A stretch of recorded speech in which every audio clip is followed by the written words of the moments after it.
How to develop charisma and influence people around you. Introduction. Have you ever met someone who, within minutes of entering a room, seems to capture everyone's attention? They do not have to be the loudest or the best looking, but there is a certain energy about them. People listen when they speak.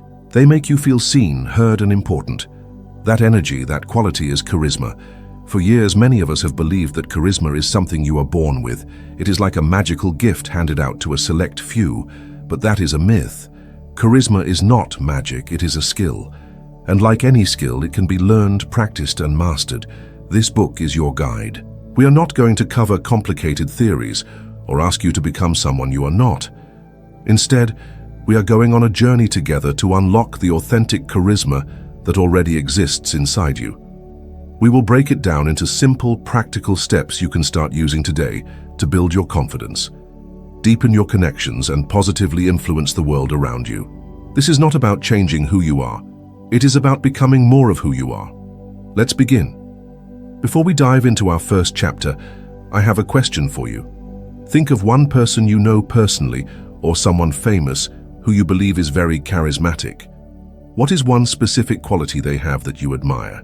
It could be the way they listen, the way they tell a story, or the confidence they show.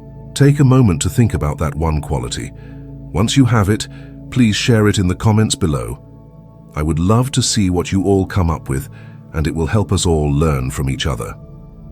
Chapter 1. The Foundation. What charisma really is. Let's start by painting a picture. When I say the word charismatic, what image comes to your mind? For many people, it is a specific type of person. It might be a politician with a booming voice, commanding a stage in front of thousands. It might be a high-energy salesperson, shaking hands, remembering names, and lighting up a room with a huge smile. It could be a movie star on a talk show, effortlessly charming and witty, making everyone laugh. These are certainly examples of charisma, but they represent only one flavor of it. And this narrow view is the very first trap we fall into. It is the trap that makes us think, I am not like that, so I can never be charismatic. This is what I call the charisma myth. The myth says you have to be an extrovert. The myth says you have to be loud and the center of attention. The myth says you have to be naturally funny and quick with a joke. I am here to tell you that this myth is completely 100% false. Believing this myth is like believing the only good food in the world is spicy food. If you do not like spice, you might think you are doomed to a life of bland meals. But of course that is ridiculous. There is sweet, sour, savory, and a million other flavors. Charisma is the same. It comes in many different styles, and the most powerful style for you will be your own. Think about the actor Keanu Reeves. He is often described as one of the most beloved figures in Hollywood. Is he a loud, boisterous, backslapping extrovert? No, not at all.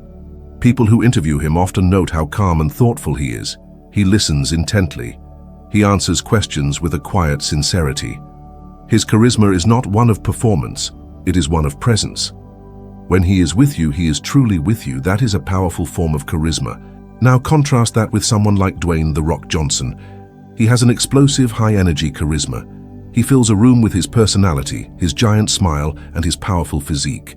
His style is bold, motivating, and larger than life. Both men are incredibly charismatic.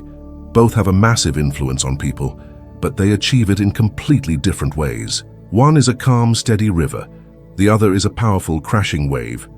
Neither is better than the other. They are just different expressions of the same core principles. Your job is not to become The Rock or Keanu Reeves. Your job is to find the authentic style of charisma that fits your personality. Maybe you are a quiet, thoughtful listener. We will teach you how to turn that into a magnetic force. Maybe you have a great sense of humor, but feel shy sharing it. We will help you build the confidence to let that side of you shine. This entire journey is about self-discovery, not self-alteration. You already have the raw materials. We are just going to show you how to shape them. So if charisma is not one specific personality type, what is it? If we are going to learn it, we need to break it down into its core components. After studying countless influential figures and digging through decades of psychological research, it all boils down to three simple, powerful pillars: These three pillars are the foundation of everything we will learn in this book. They are 1. Presence, 2. Warmth, 3. Power. Let's look at each of these one by one. The first pillar is presence. Presence is the art of being fully here, right now, in this moment. It sounds simple, but it is one of the rarest and most precious gifts you can give another human being. In our modern world, we are in a state of continuous partial attention. Your phone is buzzing in your pocket. You are thinking about the email you need to send later. You are planning what you are going to say next in the conversation instead of actually listening to the words being spoken. This is the opposite of presence. True presence is when you quiet the noise in your own mind and direct the full force of your attention onto the person in front of you. It is listening, not just with your ears, but with your eyes and your entire body. When you give someone your full presence, you are non-verbally communicating to them, you are important. What you are saying matters. For this moment, you are the most significant person in my world. Can you imagine how that feels to receive? It is intoxicating. It makes people feel seen and valued on a profound level. Presence is the foundation upon which all connection is built. Without it, you can say all the right things, but they will feel empty and hollow. The second pillar is warmth. Warmth is the emotional quality of charisma. It is the vibe you give off that tells people you are a friend, not a foe. It is communicated through kindness, empathy, goodwill, and compassion. Warmth is what makes you approachable and trustworthy. It is the genuine smile that reaches your eyes. It is the reassuring nod you give when someone is sharing something difficult. It is the non-judgmental attitude you have when listening to someone's perspective, even if you disagree with it. Think of warmth as a form of psychological safety. When people feel it from you, they relax. Their defenses come down. They feel comfortable enough to be their authentic selves around you. They are more willing to open up, to share ideas, and to connect with you on a deeper level. Warmth is the glue that binds human relationships. It is the signal that says, I care about you and I wish you well. A person can be powerful and present, but if they lack warmth, they can come across as cold, arrogant, or intimidating. Warmth is what makes influence feel good to everyone involved. The third pillar is power. Now, the word power can sometimes have negative connotations.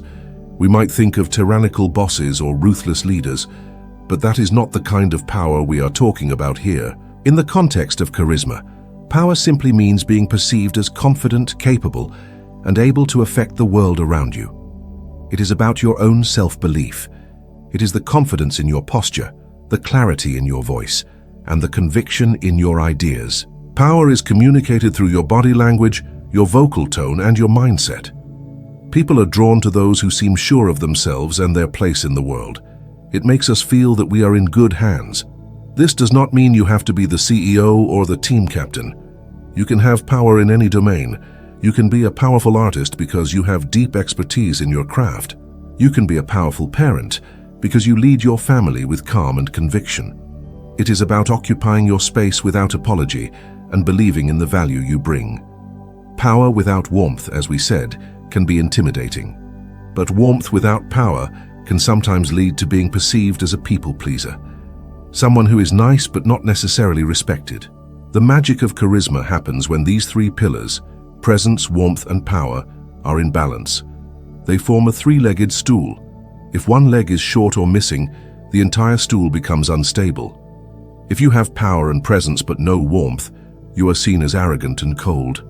If you have warmth and presence but no power, you are seen as a kind friend, but perhaps not a leader. If you have power and warmth but no presence, you seem distracted and disingenuous, like a busy politician who smiles for the camera but is not really seeing you. The most charismatic people in the world have mastered the art of blending these three qualities in every interaction. They make you feel safe and valued with their warmth. They command your respect with their power.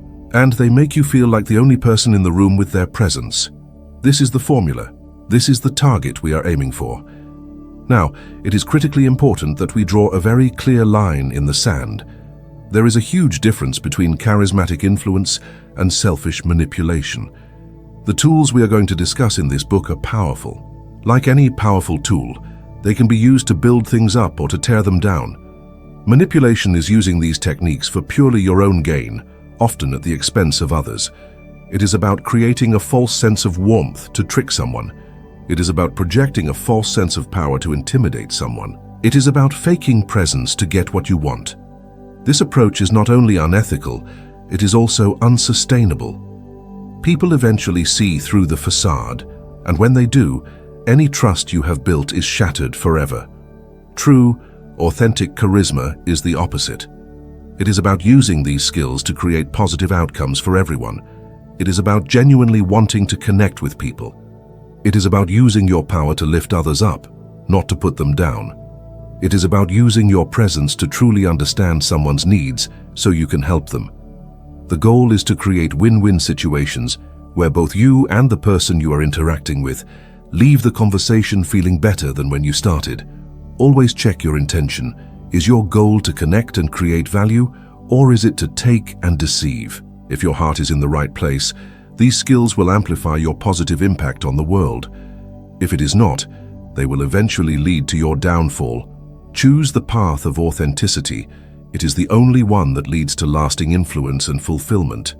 So where do we begin this journey? It starts with the most important and often the most overlooked step of all, self-awareness. You cannot figure out how to get to your destination if you do not know where you are starting from. We need to take an honest inventory of your current strengths and weaknesses when it comes to the 3 pillars of charisma. This is a private exercise, just for you. There is no right or wrong answer, and there is certainly no judgment. It is simply about gathering data. I want you to take a moment and think about your typical interactions. You can think about conversations with co-workers, friends, or even cashiers at the grocery store. We are going to rate yourself on a scale of 1 to 10 for each of the 3 pillars. A1 means this is a significant area for improvement, and a 10 means this is a natural strength for you. Let's start with presence. On a scale of 1 to 10, how present are you in your conversations? When someone is talking to you, is your mind fully engaged with them? Or do you find your mind wandering to your to-do list, your worries, or what you will say next? Do you put your phone away, or is it on the table calling for your attention? Do you make an effort to truly absorb what the other person is saying, or are you just waiting for your turn to speak? Be honest with yourself. If you are constantly distracted and your mind is always racing, you might give yourself a 2 or a 3. If you are generally good at focusing but can get distracted in boring or long conversations, maybe you are a 5 or a 6. If you have a natural ability to lock in on people and make them feel heard, you might be an 8 or a 9.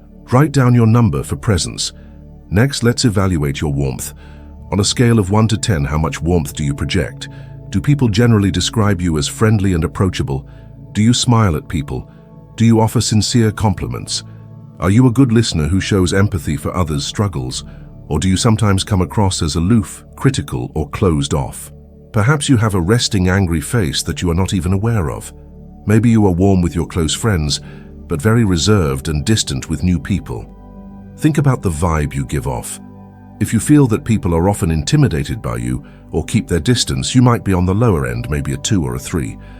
If you are generally polite and kind, but do not go out of your way to make people feel extra comfortable, you might be in the middle, a 5 or 6.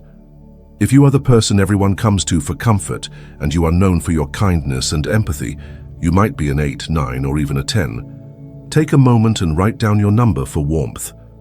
Finally, let's assess your power. On a scale of 1 to 10, how much personal power and confidence do you project? Remember, this is not about aggression or dominance. It is about self-assurance.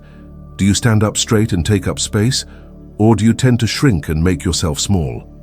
Is your handshake firm or limp? Do you speak with a clear, steady voice, or is it often quiet, hesitant, and filled with filler words like and like? Do you believe in your own ideas and feel comfortable sharing them, or are you constantly second-guessing yourself and seeking approval from others? If you struggle with self-doubt and often feel insecure in social situations, you might rate yourself a 2 or 3. If you feel confident in some situations, like with your family but not in others, like at work, you might be a 5 or 6. If you generally feel self-assured, comfortable in your own skin and respected by your peers, you could be an 8 or 9. Write down your number for power. Now you should have 3 numbers. For example, you might be a presence of 4, a warmth of 8, and a power of 3. This is your personal charisma baseline. This is your starting map. This simple assessment is incredibly valuable. Your scores tell you where to focus your energy. The person in this example has a natural strength in warmth. They are likely kind and empathetic, which is a fantastic asset. Their biggest areas for growth are in power and presence. They would need to focus on building their inner confidence and practicing the art of being in the moment. Someone else might have a power of 9 but a warmth of 2. This person is confident and respected, but might be seen as intimidating. Their main focus would be on learning to project more empathy and approachability. There is no ideal score to start with. The only goal is progress. Your awareness of these areas is the first and most giant leap forward. Throughout this book, we will give you concrete, practical exercises to raise your numbers in all 3 areas. You now have your starting point. You know the goal is a balance of presence, warmth, and power, and you have committed to a path of authentic influence. The foundation is set. Now we are ready to build. Chapter 2. The Inner Game, Mastering Your Mindset. If you were to build a magnificent skyscraper, you would not start by worrying about the color of the paint or the style of the windows on the top floor. You would start with the foundation. You would spend most of your time and resources digging deep into the earth, pouring tons of concrete and steel to create a solid, unshakable base. You would do this because you know that without a strong foundation, the entire structure, no matter how beautiful, will eventually crack and crumble under pressure. Your charisma is that skyscraper.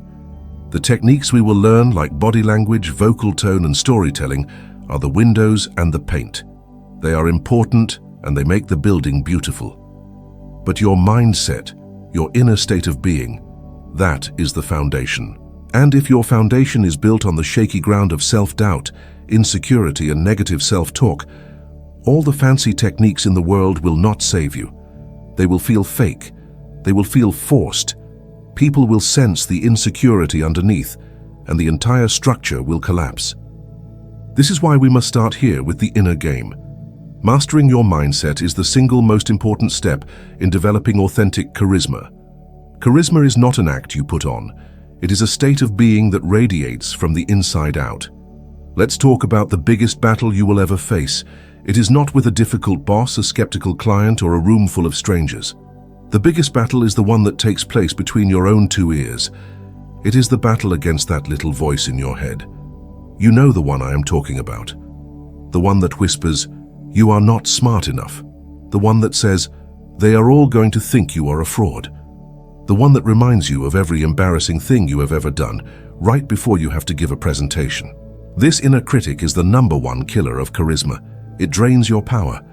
It makes you too self-conscious to be present. And it fills you with so much anxiety that you cannot possibly project genuine warmth. You cannot win the outer game until you learn how to manage this inner game. The goal is not to eliminate this voice completely. For most of us, that is impossible. The goal is to learn how to turn down its volume. It is to learn how to stop treating that voice as the absolute truth and start treating it as what it is, just a noisy, habitual, and often incorrect pattern of thought. One of the most common and destructive forms this inner critic takes is something psychologists call imposter syndrome. Imposter syndrome is the persistent, internal feeling that you are a fraud. You feel that you have only succeeded due to luck or by tricking people into thinking you are more competent than you actually are. You live in constant fear of being found out and exposed as a phony. Does any of this sound familiar? If it does, you are in very good company. Studies have shown that over 70% of all people, men and women, will experience feelings of imposter syndrome at some point in their careers. Even Albert Einstein reportedly suffered from it, once telling a friend, "The exaggerated esteem in which my life work is held makes me very ill at ease. I feel like an involuntary swindler." The famous author Maya Angelou, after writing 11 books, once said, "I have written 11 books, but each time I think, uh-oh, they are going to find out now. I have run a game on everybody, and they are going to find me out." If Einstein and Maya Angelou felt this way, it is okay if you do too. It does not mean you are broken. It means you are human. The problem is, you cannot project confident power if you internally feel like a fraud. So how do we tame this imposter? We do it by becoming a detective and looking for evidence. Your inner critic is a terrible lawyer. It makes bold accusations without any supporting facts. Your job is to challenge it, to cross-examine it, and to present the counter-evidence. I want to teach you a simple but powerful exercise you can use anytime the imposter voice starts to get loud. I call it the Fact Checker's Journal. You can do this in a notebook, on your computer, or even just in your head. It has 3 simple steps. Step 1 is to write down the imposter thought exactly as it appears in your mind. Do not filter it or soften it. Get it out in the open. For example, you might write, "I do not deserve this promotion. I just got lucky. My boss is going to realize they made a huge mistake." Step 2 is where you become the detective. Your mission is to find the hard facts that contradict this negative thought. You must look for concrete evidence, not feelings. What is the proof that you are not a fraud? You might write things like, "Fact 1. I successfully managed the last 3 projects I was assigned, and they all came in on time and under budget. Fact 2. In my last performance review, my boss specifically praised my leadership skills and my ability to solve problems. Fact 3.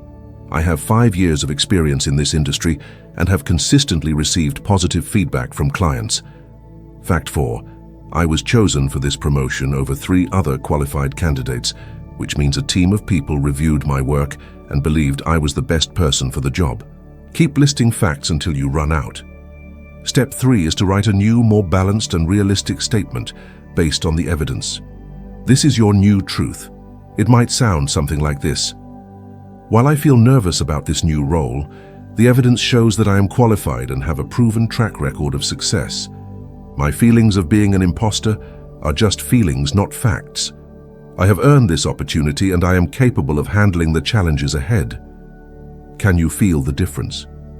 We have not used blind positivity or told ourselves a lie. We have used logic and evidence to dismantle the inner critic's argument. Doing this exercise just once can provide immense relief. Doing it regularly can fundamentally rewire the way you think about yourself and your accomplishments. You are training your brain to challenge its own negative bias. This is the first step to building that solid foundation of inner power. You are not a fraud. You have earned your place. Now you just need to start believing it. The next piece of mastering our inner game involves understanding a fascinating and powerful link that most people ignore: the connection between your body and your mind. For centuries, we believed that the mind was the boss. We thought that our thoughts and feelings controlled our physical state. You feel sad, so you slump your shoulders. You feel confident, so you stand up straight. This is true, but what scientists have discovered in recent years is that it is a two-way street. Your body can also be the boss. The way you hold and move your physical body can directly and dramatically change your mental and emotional state.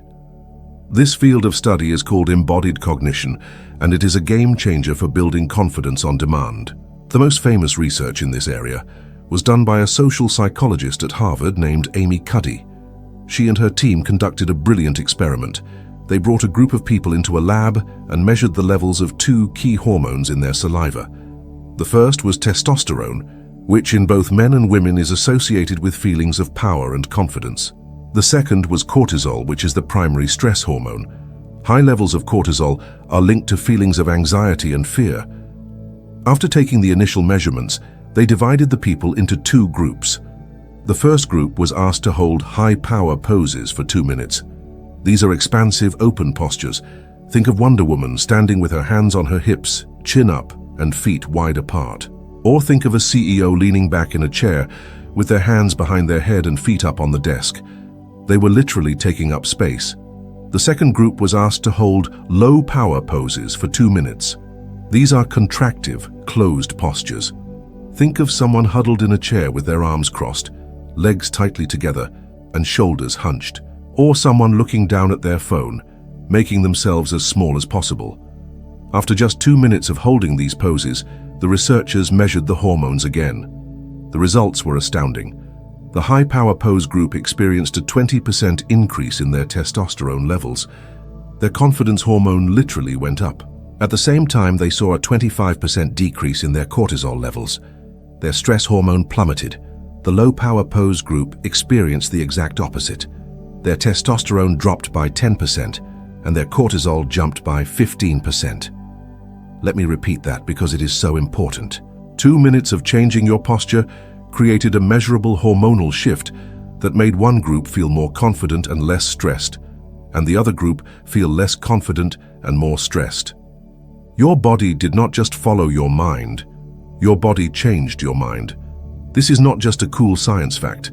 This is one of the most practical and powerful tools you will ever learn for managing your state. You can use this principle to deliberately shift your mindset before any challenging situation.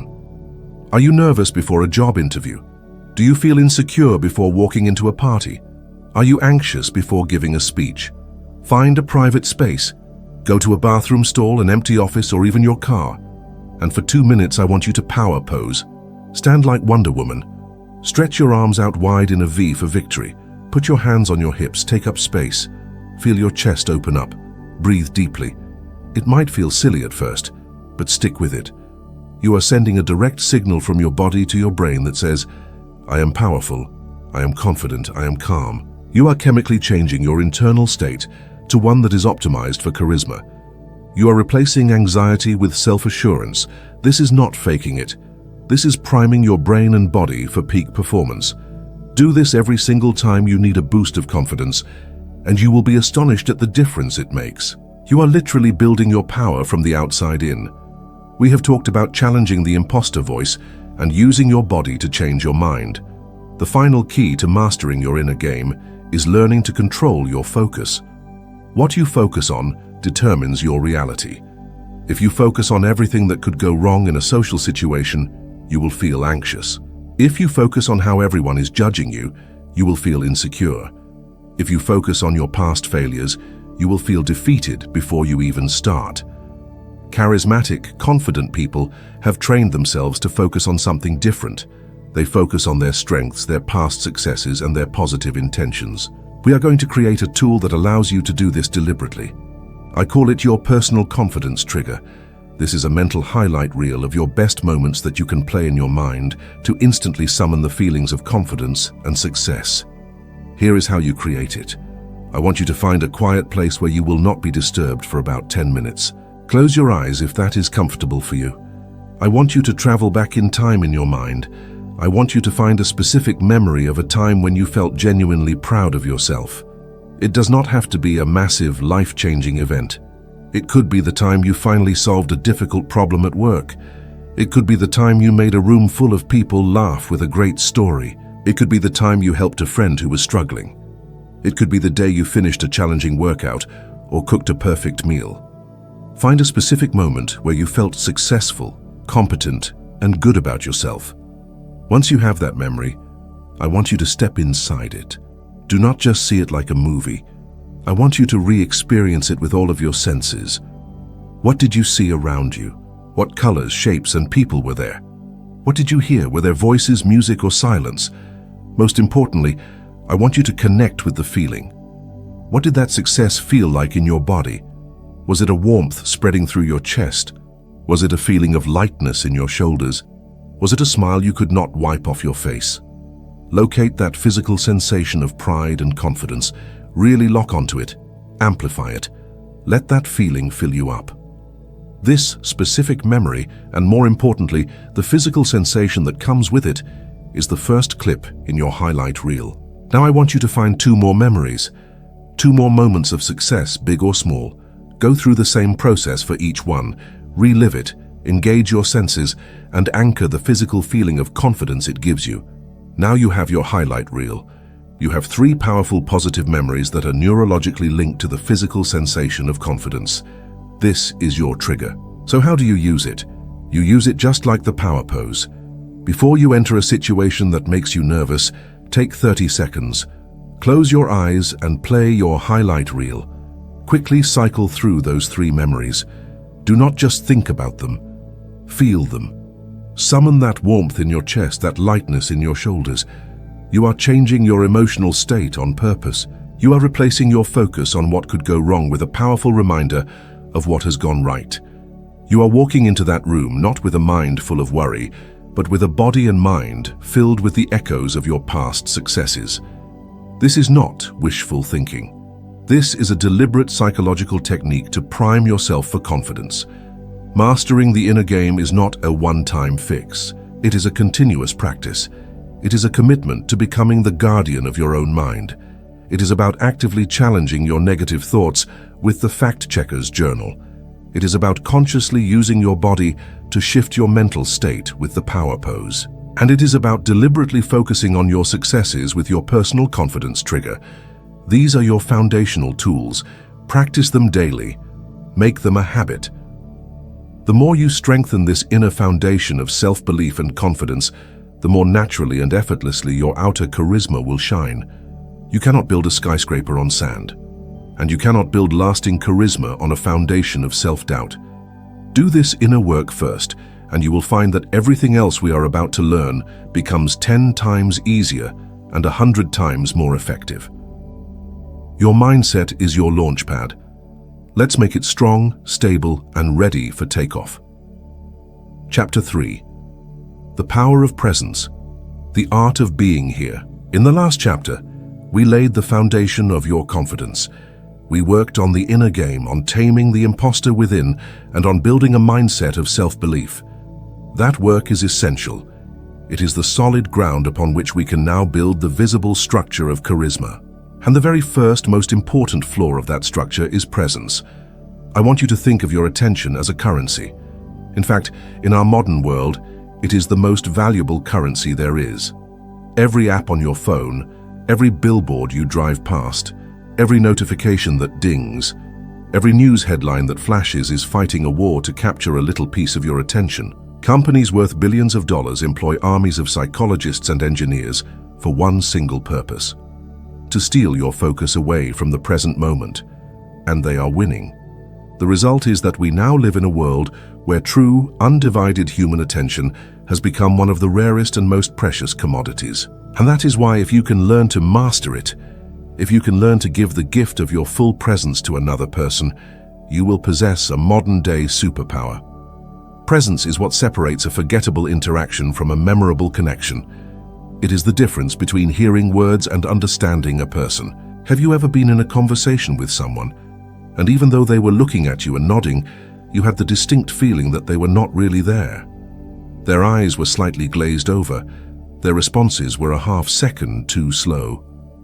You just knew that their mind was somewhere else entirely, probably thinking about their grocery list or a work problem. How did that make you feel?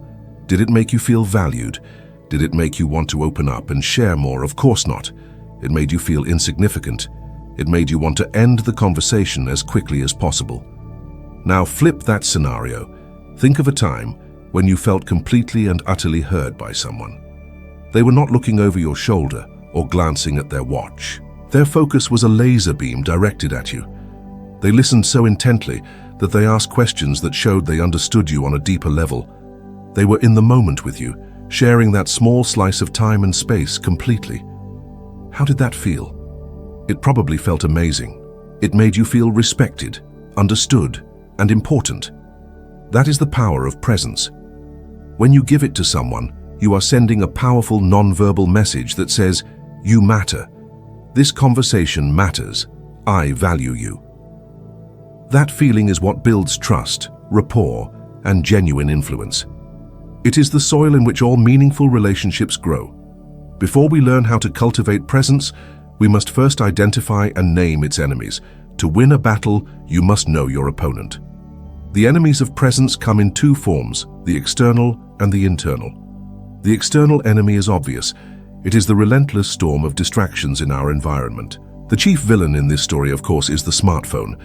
This little device in our pocket is a marvel of technology, but it is also a weapon of mass distraction. It is an endless source of dopamine hits designed to keep us hooked.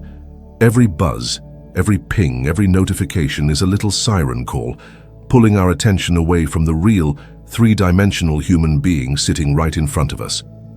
Placing your phone on the table during a conversation is the modern-day equivalent of constantly looking at your watch.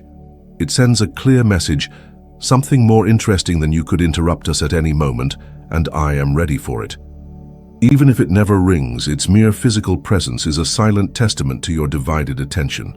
A study from the University of Essex found that the mere presence of a phone on a table, even if it was ignored, made people feel less connected to each other and reported a lower quality of conversation. The phone itself acts as a symbol of our broader network of connections, which serves to subtly pull us out of the immediate present.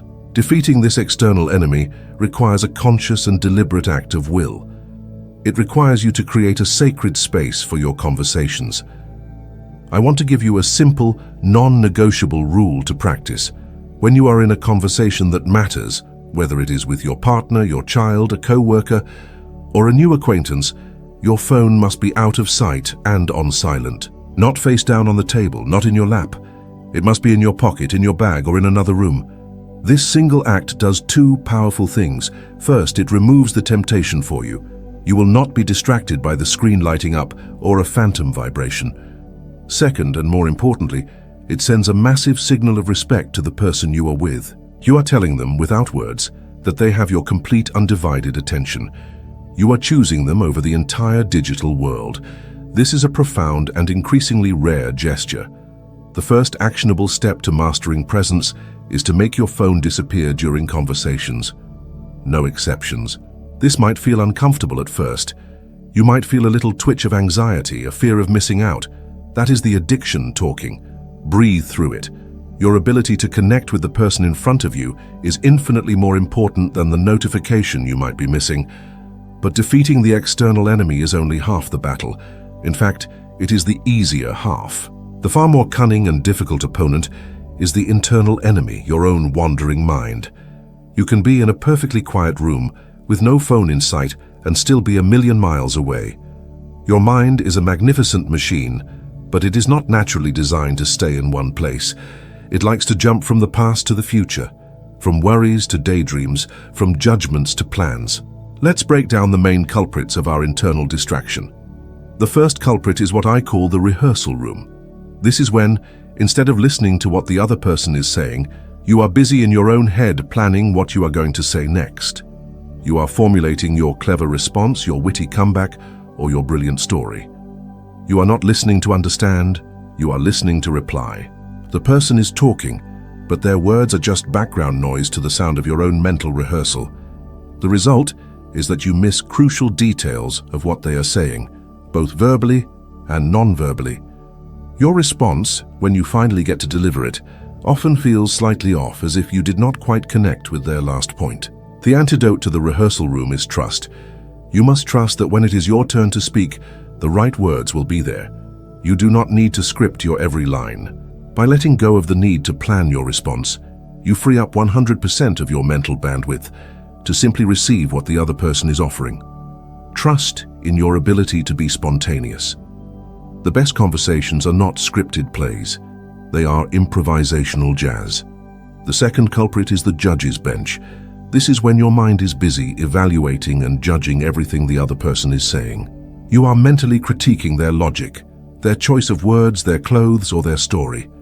You are filtering their words through your own biases and opinions, deciding whether you agree or disagree, whether they are right or wrong. This internal judge is constantly banging a gavel, which makes it impossible to truly hear the other person's perspective.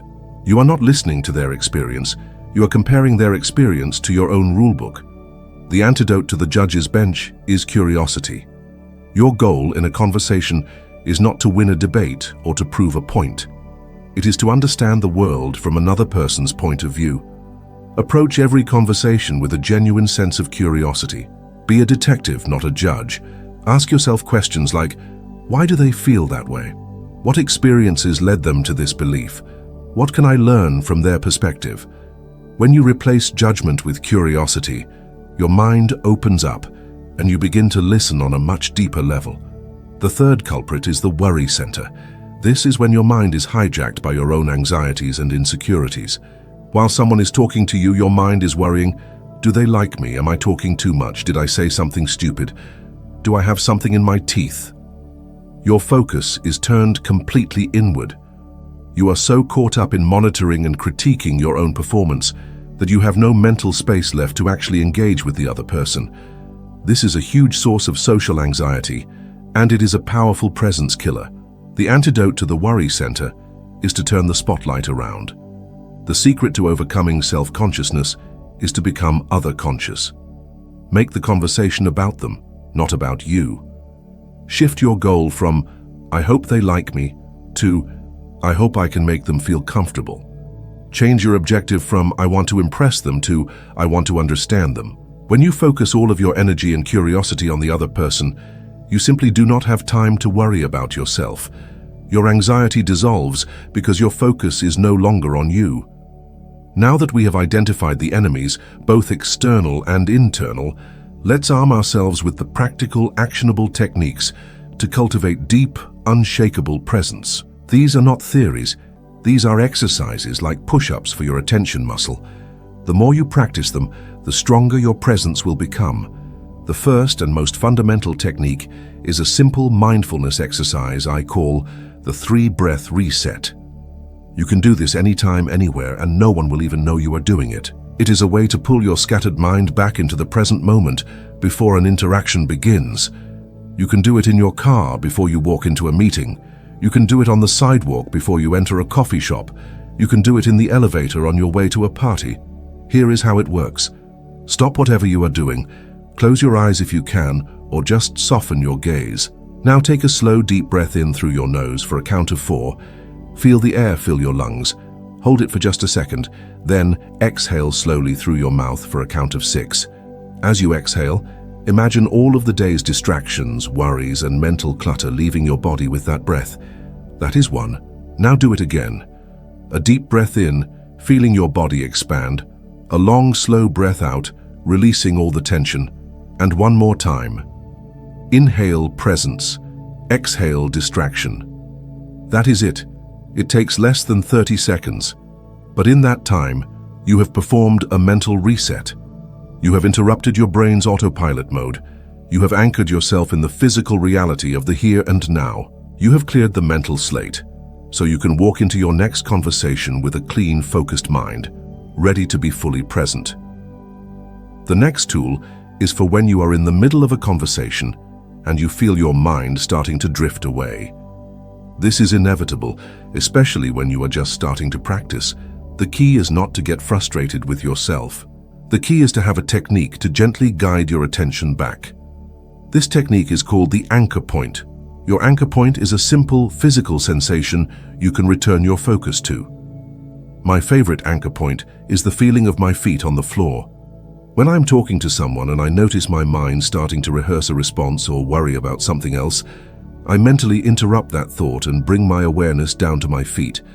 I feel the pressure of the soles of my shoes against the ground. I feel the texture of my socks. It is a simple, solid physical sensation that is always happening in the present moment. By focusing on it for just a second or two, I yank my consciousness out of the imaginary world of my thoughts and plant it firmly back in the physical reality of the room. Your anchor could be your feet. It could be the feeling of your hands resting in your lap. It could be the physical sensation of the air entering your nostrils as you breathe. It does not matter what it is, as long as it is a physical sensation. Practice this. The next time you are in a conversation and your mind wanders, do not follow it down the rabbit hole. Gently say to yourself, "Feet on the floor," and bring yourself back. With practice, this becomes an automatic reflex that keeps you tethered to the present moment. Our third technique moves beyond just focusing your mind and delves into the art of listening with your whole being. We call this active listening, but I want to take it a step further into what I call generous listening. Generous listening is not just about hearing the words. It is about listening for the meaning and the emotion behind the words. It involves using specific conversational tools to show the other person that you are not just present, but you are also connecting with them. The first tool of generous listening is the pause. Most people are terrified of silence in a conversation. The moment the other person stops talking, we feel an overwhelming urge to jump in and fill the void with our own words. A charismatic listener does the opposite. They embrace the pause. When someone finishes a thought, especially if it is something personal or important, just wait. Pause for 1 or 2 full seconds before you respond. This tiny gap works magic. It non-verbally communicates, "I am really thinking about what you just said. I am absorbing it. It is important." It gives the other person space to breathe, and very often it encourages them to add more. to share a deeper layer of their thoughts that they might not have otherwise. The pause shows you are comfortable, confident, and not just waiting for your turn to speak. The second tool is the paraphrase. This is the single most powerful way to make someone feel understood. After the person has shared something with you, you briefly summarize the core of what they said in your own words. You are essentially holding up a mirror to their thoughts.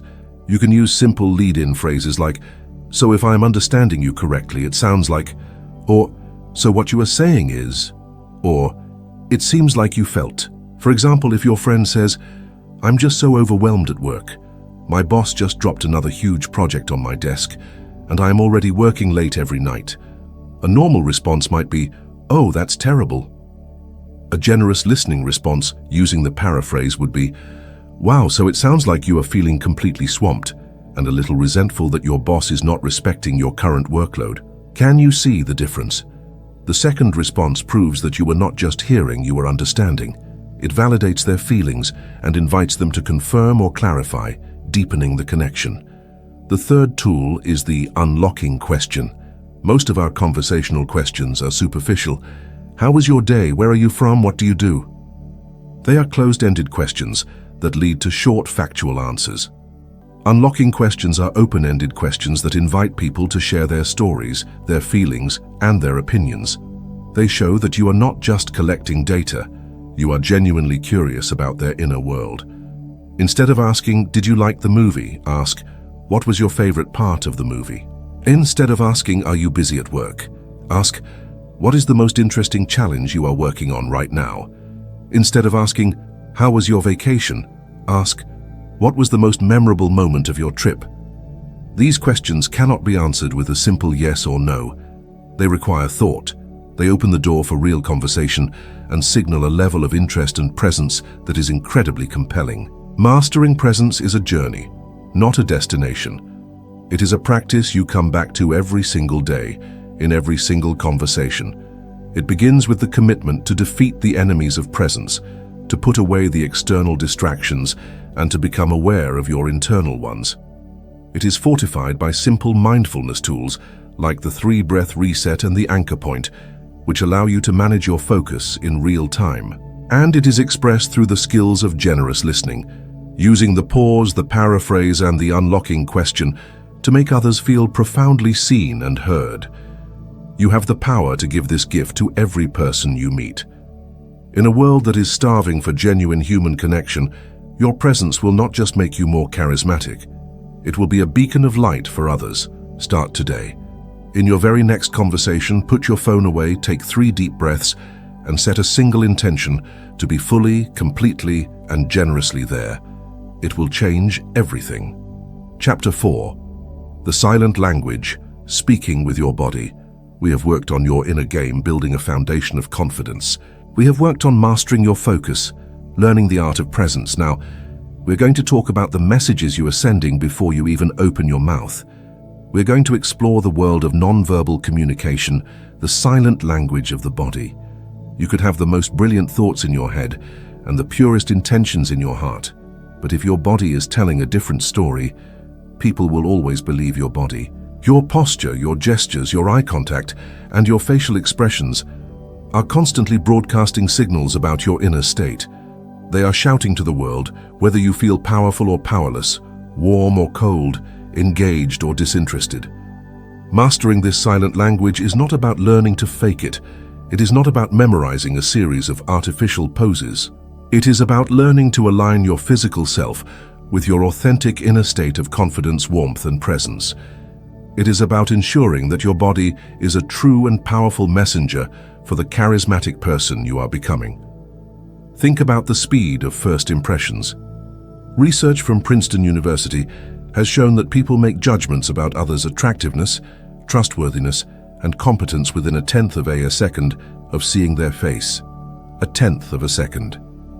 That is faster than you can consciously process a thought. Before you have said hello, before you have even fully registered the other person's presence, their subconscious brain has already made a snap judgment about you. And what is that judgment based on? It is based entirely on the nonverbal cues you are emitting. Is your posture open and confident, or is it closed and defensive? Is your facial expression warm and engaging, or is it tense and anxious? These lightning-fast assessments create a filter through which everything you subsequently say and do is interpreted. If you make a powerful and warm first impression with your body language, people will be predisposed to like you, trust you, and listen to you. They will give you the benefit of the doubt. If you make a weak and cold first impression, you will have to work twice as hard to overcome that initial negative bias. Your body language is the opening statement in every conversation you have. Our job is to make it a great one. Let's break this complex language down into manageable parts. We will start from the ground up, focusing on the key zones of the body that communicate the most information. We will explore not just what to do, but why it works and how to practice it until it becomes a natural part of who you are. Our first focus is your posture, the frame of your charisma. Your posture is the foundation of your non-verbal communication. It is the single biggest signal you send about your level of confidence and power. Think about the physical shape of a confident person. Their shoulders are back, their chest is open, and their head is held high. They take up space. They are physically open. This posture sends a subconscious signal not only to others, but also back to yourself that you are calm, confident, and in control. Now think about the posture of someone who feels anxious or defeated. Their shoulders are slumped forward, their chest is caved in, and their head is looking down. They are physically closed, as if trying to make themselves smaller and protect their vital organs. This posture broadcasts insecurity and powerlessness. As we learned in the chapter on mindset with Amy Cuddy's research, this is not just an outward signal. A slumped posture can actually increase your stress hormones and decrease your confidence hormones. So correcting your posture is one of the fastest ways to both look and feel more charismatic. So how do we achieve a confident posture? I want to give you a simple visualization that you can use anytime to instantly correct your stance. I call it the puppet string. Imagine there is an invisible string attached to the very top of your head, at the crown. Now, imagine someone is gently pulling that string straight up towards the ceiling. Feel what that does to your body. Your spine instantly straightens and elongates. Your neck gets longer. Your chin naturally tucks in slightly to a neutral, confident position. Your shoulders, which were probably hunched forward, will naturally relax and fall back and down into their proper place. Your chest opens up. This single visualization aligns your entire body into a posture of natural, relaxed power. It is not a rigid military stance. It is an open, alert, and confident posture. Practice this right now, wherever you are. Imagine the string. Feel your spine lengthen. Feel your chest open. Take a deep breath. This is what confident energy feels like in your body. The more you practice this, the more it will become your default posture. Check in with your puppet string throughout the day when you are standing in line for coffee, walking down the street, or sitting at your desk. Each time you correct your posture, you are casting a vote for a more confident version of yourself. Next, let's talk about what you do with your arms and hands. One of the fundamental principles of nonverbal trust is visibility. Our ancient primal brain is hardwired to be wary of hidden hands. Hidden hands could be concealing a weapon. Therefore, one of the simplest things you can do to appear more trustworthy and open is to keep your hands visible. Do not shove them in your pockets or hide them behind your back. Let them rest naturally at your sides when standing or on the table when sitting. Another common habit that signals defensiveness is crossing your arms tightly across your chest. This creates a physical barrier between you and the other person. While it does not always mean someone is angry or closed off, they might just be cold. It is often interpreted that way. Your goal is to maintain an open posture.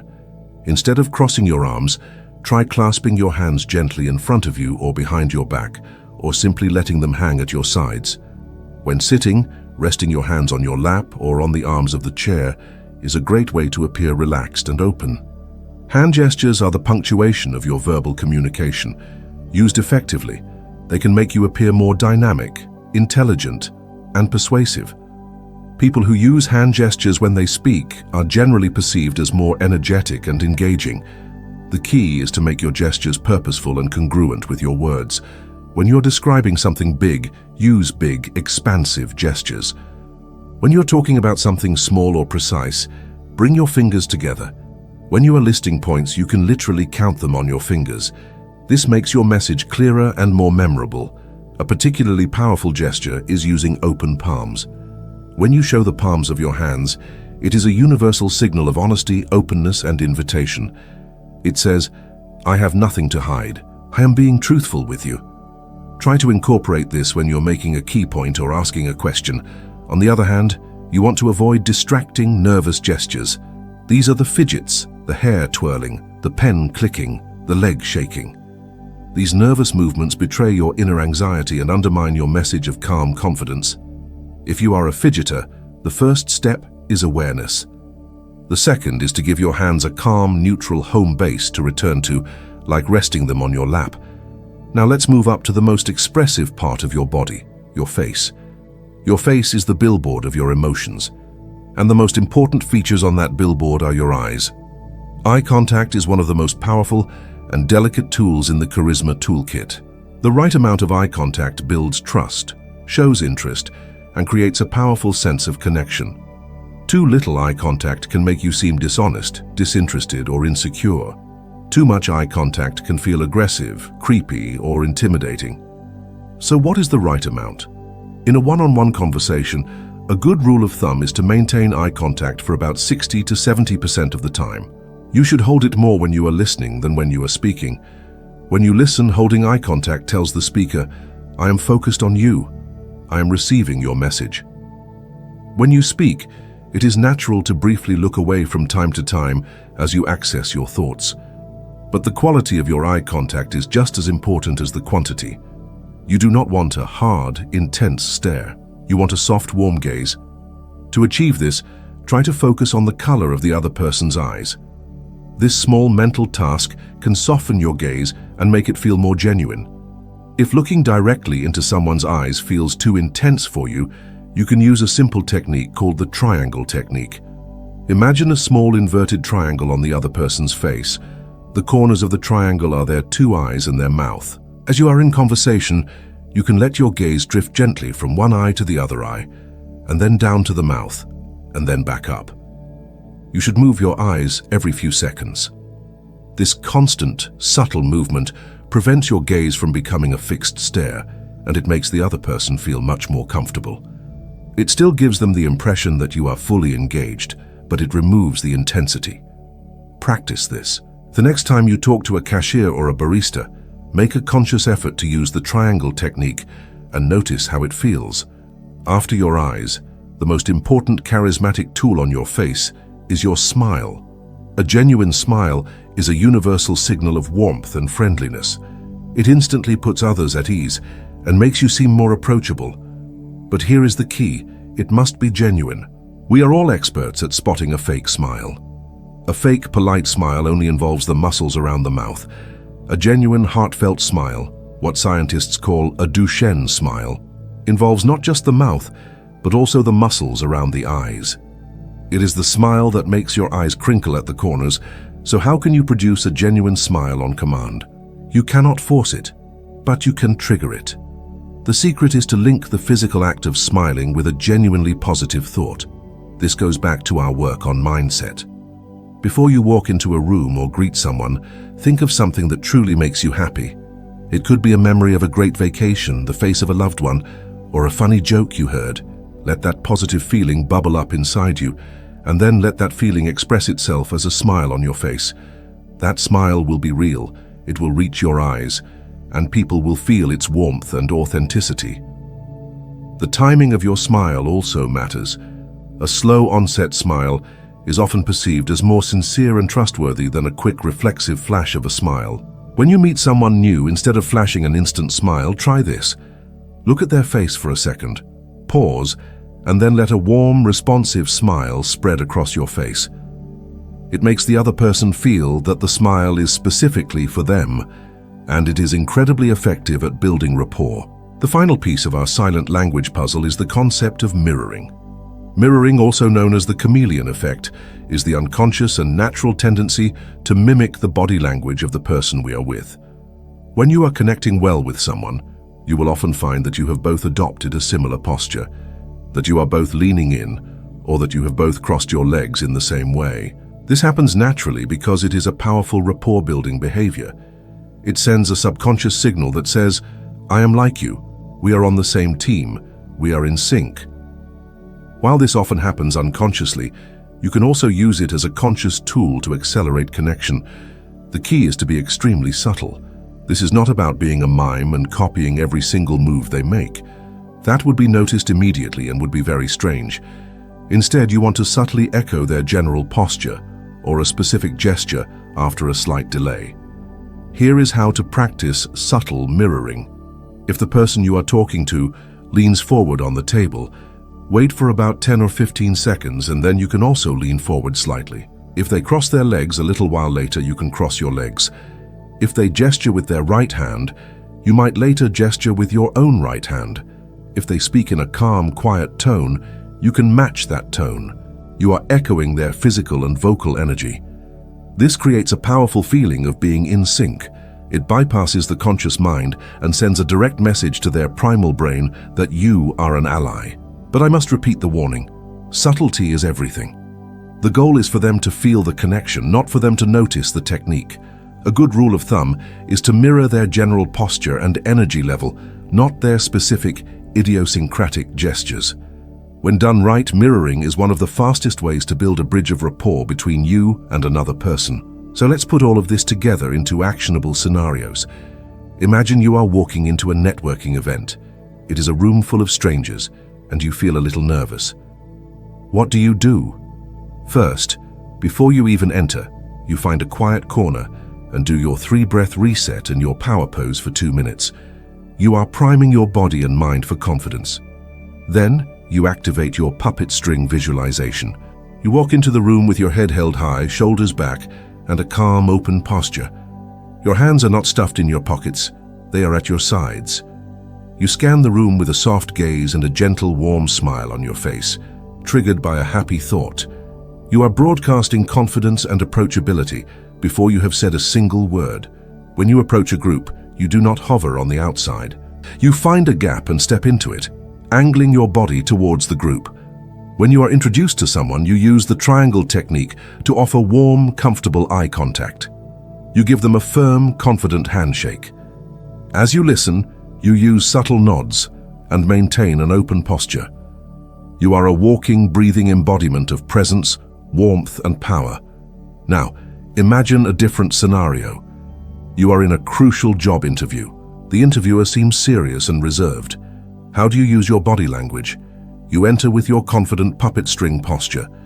You sit down not on the edge of the chair, which signals nervousness, but sitting back fully, which signals comfort and confidence.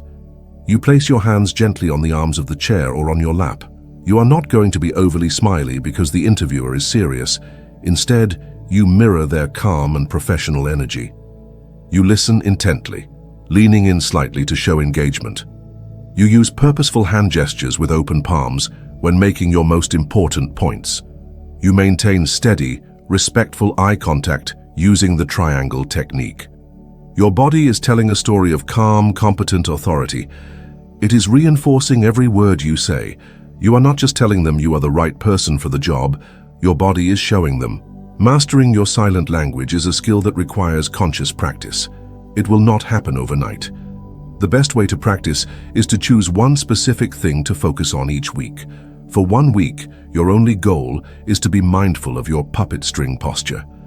The next week, your only goal is to practice the triangle technique with every person you talk to. The following week, your focus is on keeping your hands visible and using open palm gestures. By breaking it down into these small, manageable pieces, you will gradually build these behaviors into your natural way of being. Remember, the goal is not to perform a series of calculated moves.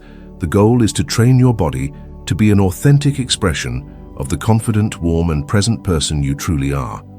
Your words tell your story, but your body shows your truth. Make sure they are both telling the same powerful, charismatic story. Chapter 5. The Sound of Influence, Finding Your Voice. We have built our foundation of confidence from the inside out. We have sharpened our focus and learned to command the power of presence. We have mastered the silent language of our bodies, learning to speak volumes without uttering a single word. Now it is time to give that confidence, that presence, and that power a voice. Your voice is the instrument that carries your ideas, your emotions, and your personality out into the world. It is the music that gives life to the lyrics of your words. You can have the most compelling message in the world, but if the music is weak, monotonous, or uncertain, the message will be lost. People will tune out. Think of it this way: your body language is the cover of your book. It is what makes people decide whether to pick it up. Your presence is the quality of the paper and the clarity of the print. But your voice is the story itself as it is read aloud. It is what determines whether the reader is captivated, bored, or confused. A charismatic voice is not about having a deep, booming radio voice. It is not about being loud or theatrical. A truly influential voice is one that is clear, confident, and, most importantly, flexible. It is an instrument that you can play skillfully to convey your exact meaning and emotion, creating a sound that people not only hear, but feel. Let's begin by understanding why so many of us struggle with our voices. We are often not even aware of the vocal habits that are undermining our influence. We might speak in a quiet, breathy tone that makes us sound timid and unsure. We might rush through our sentences at a frantic pace, signaling nervousness and making it hard for others to keep up. We might end all of our statements with a rising inflection, making us sound like we are constantly asking for approval. Or we might speak in a flat, robotic monotone that could put a room full of people to sleep, no matter how exciting our topic is. These are not character flaws, they are simply untrained habits. Nobody ever taught us how to use our voice effectively. In school, we were taught what to say, but not how to say it. The good news is that your voice is not fixed. It is a physical system involving your breath, your vocal cords, and the resonating chambers in your head and chest. And just like any physical system, it can be trained, strengthened, and refined. In this chapter, we are going to become vocal athletes. We will break down the components of a powerful voice into simple, manageable pieces and give you practical daily exercises to transform your voice into an undeniable asset of your charisma. We will focus on the 3 core dimensions of your voice. The first is volume, which is the dimension of power. The second is pace, which is the dimension of rhythm and control. The third is pitch and tone, which is the dimension of emotion and melody. By mastering these 3 dimensions, you will gain complete control over your vocal instrument. Let's start with the first dimension, volume. Your volume is the most basic signal you send about your level of confidence. If you speak too softly, people have to strain to hear you. This is frustrating for them, but it also sends a powerful subconscious message. A quiet voice says, "I am not sure if what I have to say is important. I'm afraid to take up space. Please do not pay too much attention to me." It projects timidity and a lack of conviction. On the other end of the spectrum, speaking too loudly can be perceived as aggressive, arrogant, or socially unaware. It can feel like you are trying to dominate the conversation rather than contribute to it. The goal is to find the sweet spot, a volume that is comfortably audible, clear, and confident. The goal is to project your voice, not to shout. What is the difference between projecting and shouting? Shouting is a strained effort that comes from your throat. It is tense, it can sound harsh, and it is unsustainable. Your throat will quickly become sore. Projection, on the other hand, is a relaxed, supported sound that comes from your core. It is powered by your breath, specifically by a muscle you have probably heard of but may not fully understand, the diaphragm. Your diaphragm is a large dome-shaped muscle located at the base of your lungs. It is your body's primary breathing muscle. When you learn to breathe from your diaphragm, you give your voice a solid, powerful column of air to ride on. This allows you to speak with volume and clarity without any strain on your vocal cords. This is the secret of singers, actors, and great public speakers. They speak from their core. So how do you learn to do this? We are going to practice diaphragmatic breathing, or belly breathing. Find a comfortable place to sit or stand. Place one hand on your chest and the other hand on your belly, right above your navel. Now, I want you to take a normal breath. Pay attention to your hands. If you are like most people, you probably felt your chest hand rise more than your belly hand. This is shallow chest breathing. It is inefficient and provides very little power for your voice. Now we are going to change that. I want you to take a slow, deep breath in through your nose, but this time, I want you to consciously send that breath down into your belly. Your goal is to make your belly hand move outward while your chest hand stays relatively still. Imagine you have a balloon in your stomach and you are inflating it. Feel your belly expand. Then exhale slowly through your mouth, making a soft "s" sound. Feel your belly hand move back inward as the air is released. Let's do that a few times. Deep breath in, belly expands. Slow breath out, belly contracts. This is the foundation of a powerful voice. Practicing this for just a few minutes every day will retrain your body's breathing habits. Now let's turn that breath into sound. Here is a wonderful exercise you can do to feel the power of projection. I call it the foggy mirror. Imagine you are trying to fog up a mirror that is about 5 feet away from you. Take a deep diaphragmatic breath just like we practiced. Then open your mouth wide and exhale on a loud open "ha" sound. Do not force it from your throat. The power should come from the sudden contraction of your belly muscles, pushing the air out. Place your hand on your belly and feel it snap inward as you make the sound. This is the feeling of supported sound. Now let's do that again, but this time we will turn that "ha" into a word. Take a deep belly breath and project the word "hey." Imagine you are calling to a friend across a moderately busy street. Hey. Feel the power coming from your core. Practice with other words. Stop, look, listen. This is not about being angry. It is about producing a clear, powerful, supported sound. Once you have mastered your baseline volume, the next level is to learn to use a dynamic range. A charismatic speaker does not speak at the same volume the entire time. That would be monotonous. They vary their volume to add emphasis and emotion to their words. Think of it like a movie soundtrack. The music gets louder during exciting action scenes and gets quieter during intimate, emotional moments. You can do the same with your voice. When you are sharing an exciting idea or a key takeaway point, you can increase your volume slightly to signal its importance. Conversely, one of the most powerful techniques is to get quieter to draw your listeners in. If you want to share something confidential or profound, dropping your volume to an almost whisper forces everyone to lean in and focus intently on your words. It creates an instant bubble of intimacy and importance. Your actionable step for practicing this is the reading aloud exercise. Take a book or a magazine article and read a page out loud. For the first reading, use your normal, comfortable volume. Then read it again, but this time I want you to go through and identify words or phrases you want to emphasize. When you get to those words, consciously increase your volume. Then find a sentence that feels more reflective or serious and deliver that sentence in a quieter, more deliberate tone.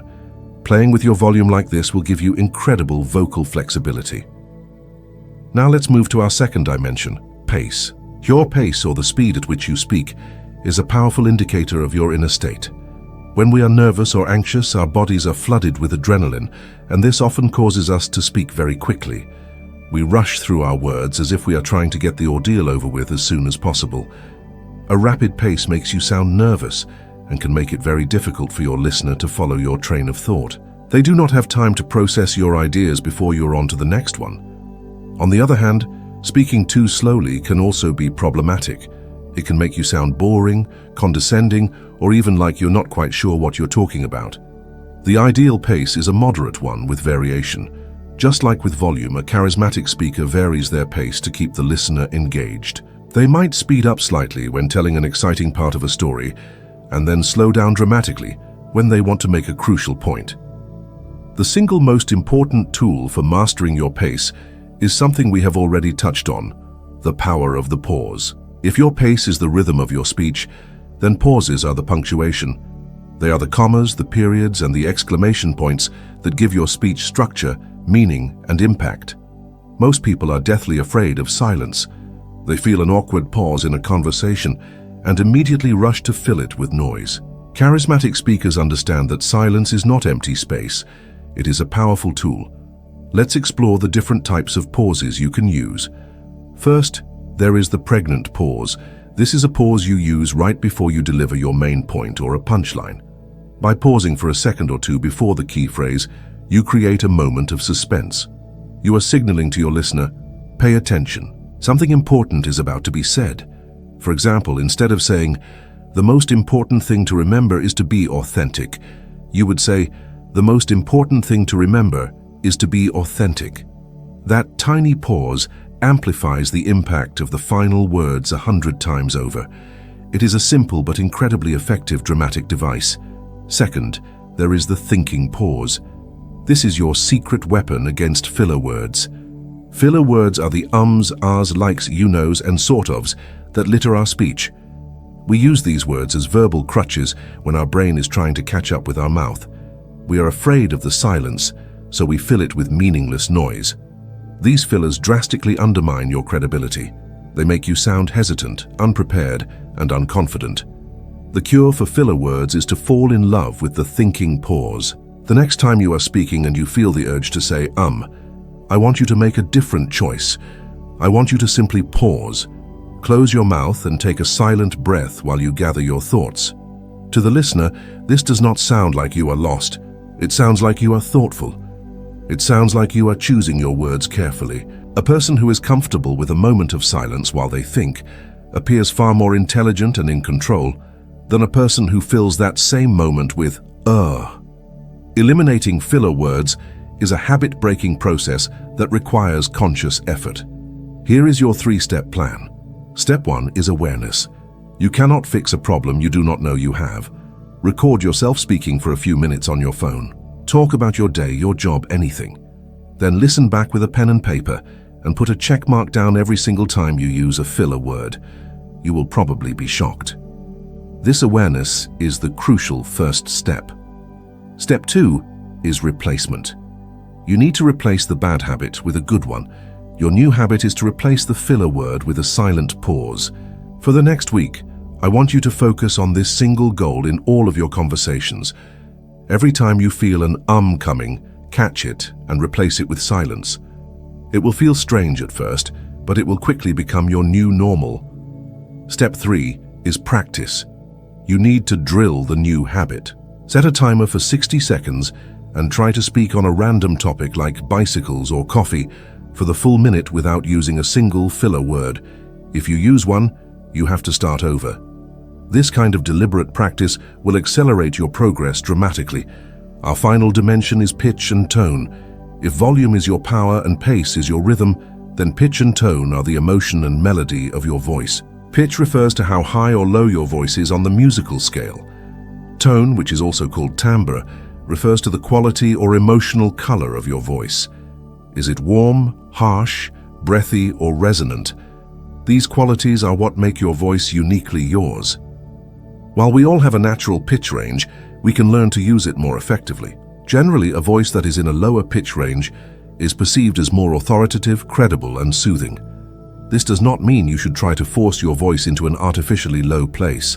That will sound unnatural and strain your vocal cords.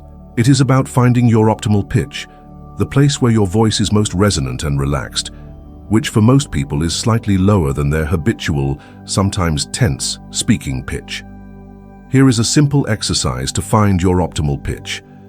Close your mouth and just make a simple sound, like you are tasting something delicious. Now, play with the pitch of that Take it up high, then bring it down low. I want you to find the spot in your range where you feel the most vibration in your lips, your nose, and your chest. It should feel easy, relaxed, and buzzy. That buzzy, resonant spot is your vocal home base. That is your optimal pitch. Try saying a few words from that place.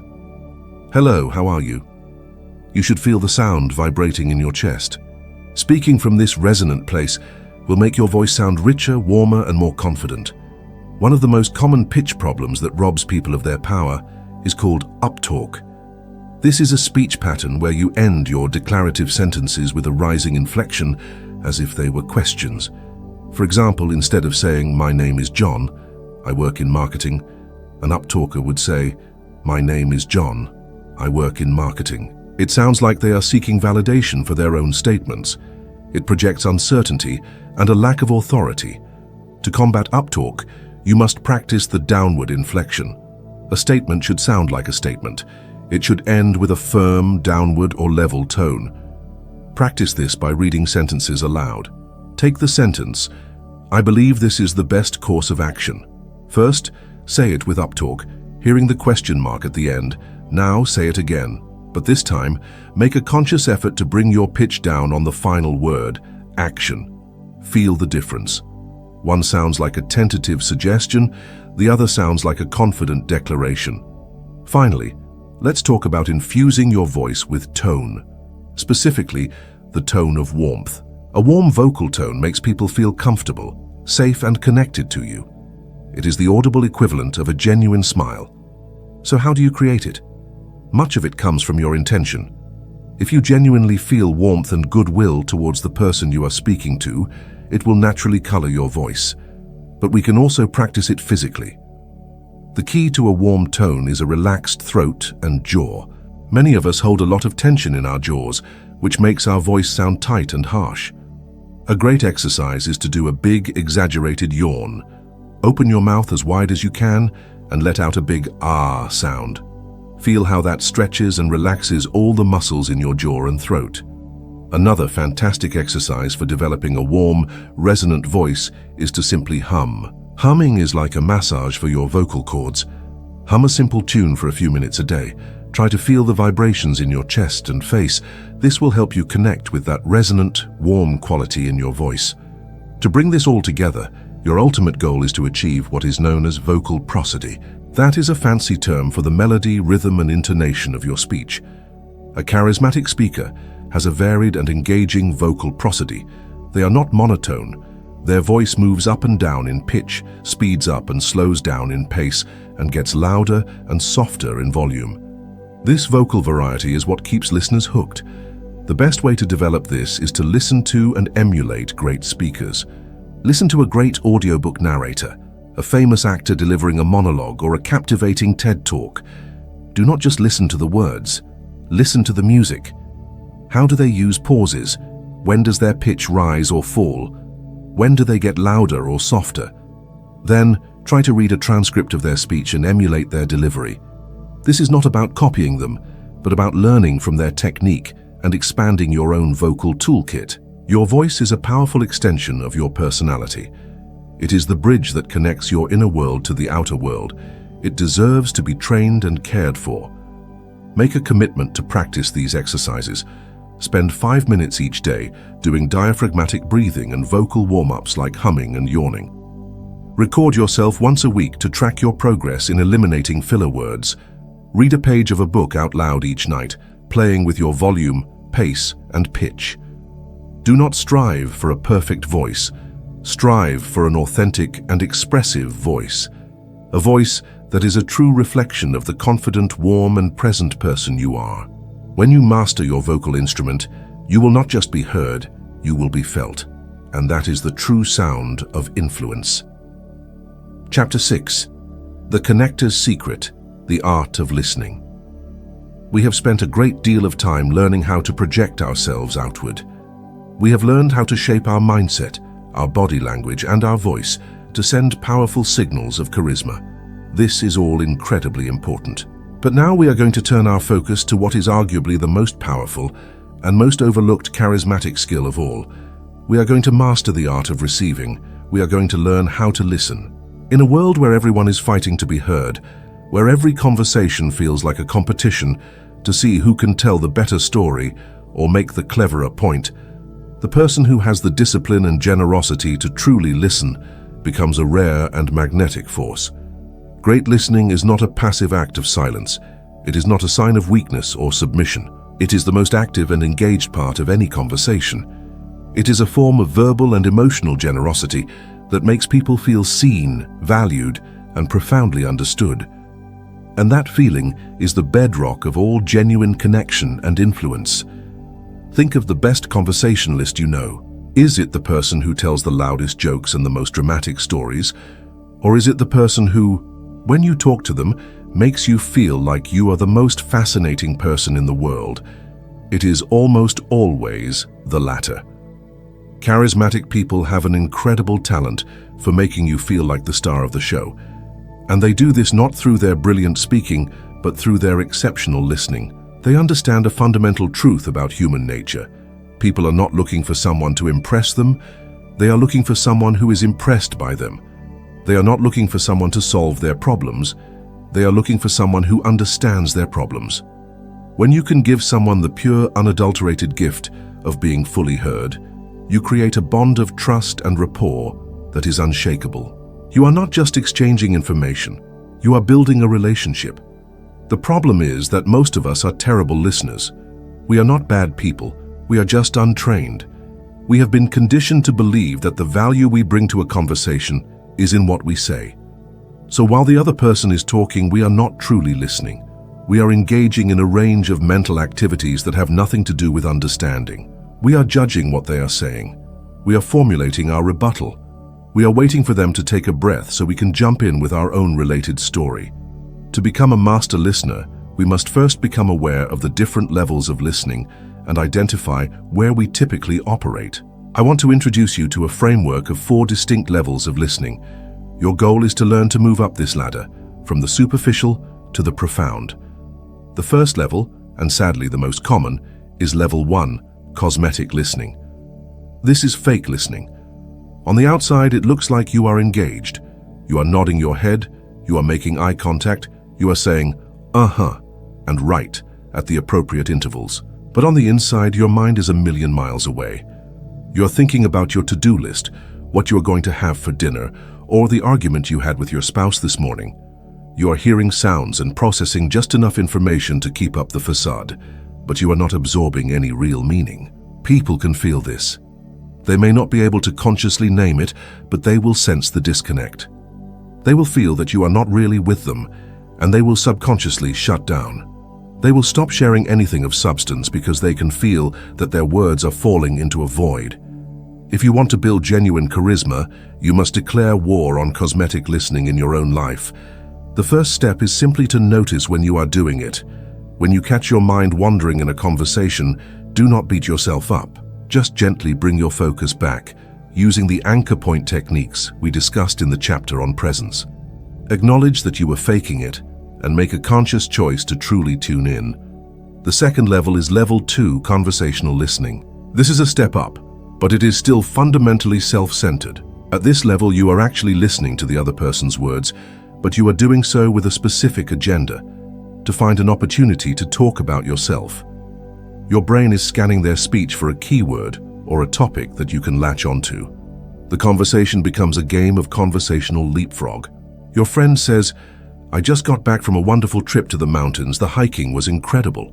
A level 2 listener immediately thinks, "Mountains, I have been to the mountains," and jumps in with, "Oh, that's great. It reminds me of the time I went hiking in Colorado. We saw this amazing waterfall." The original speaker's story is left abandoned. They were never given the chance to share the details of their experience. The listener used their story merely as a launchpad for their own. This is not malicious. It is often an attempt to build rapport by finding common ground. But the effect is that it hijacks the conversation and makes it about you. The other person is left feeling like their experience was not important. To escape the trap of conversational listening, you need a simple but powerful rule. I call it the 1 question more rule. Before you share your related story, before you jump in with your own experience, force yourself to ask at least one more open-ended question about theirs. If your friend mentions their hiking trip, instead of hijacking it, you would ask, "Wow, that sounds amazing. What was the most beautiful thing you saw on your hike?" This simple act keeps the spotlight on them. It shows that you are genuinely interested in their story, not just in finding an opening for your own. You can always share your story later. First, give them the gift of being fully explored. The third level is where real connection begins to happen. This is level 3, active listening. This is the level where your focus shifts entirely from yourself to the other person. Your goal is no longer to reply or to tell your own story. Your one and only goal is to understand the speaker's message and their world as deeply as possible. Active listening involves a specific set of techniques that prove to the other person that you are locked in. We have touched on some of these before, but here we will assemble them into a powerful toolkit. The first tool of the active listener is paraphrasing. This is the skill of summarizing the other person's thoughts in your own words. It is a verbal check-in to ensure you have understood them correctly. It is incredibly powerful because it forces you to truly process their words and it makes them feel deeply heard. For example, your coworker says, "I am so frustrated. I spent all week on this report, and then my boss told me the project's direction has completely changed, so I have to start all over again. A passive listener might just say, "That's rough."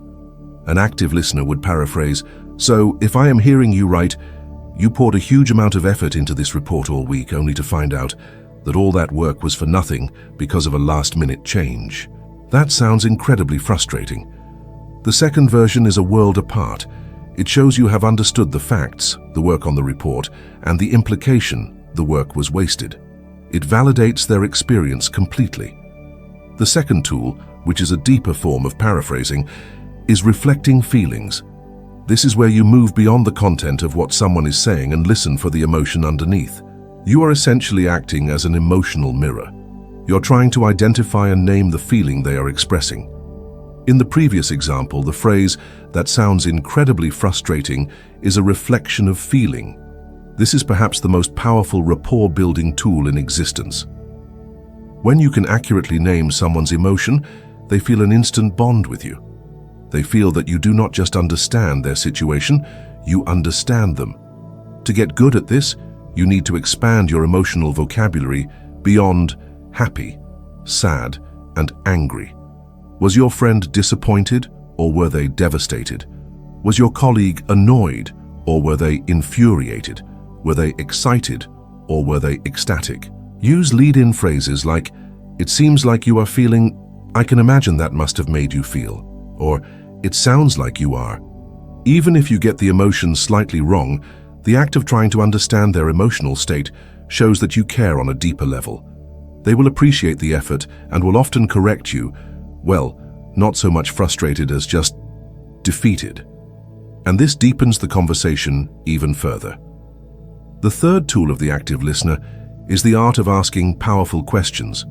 As we discussed, charismatic people are masters of the open-ended question. These are questions that cannot be answered with a simple yes or no. They invite stories, opinions, and reflection. Let's create a small toolkit of powerful questions you can use. First, there are clarifying questions. These show you are paying attention to the details.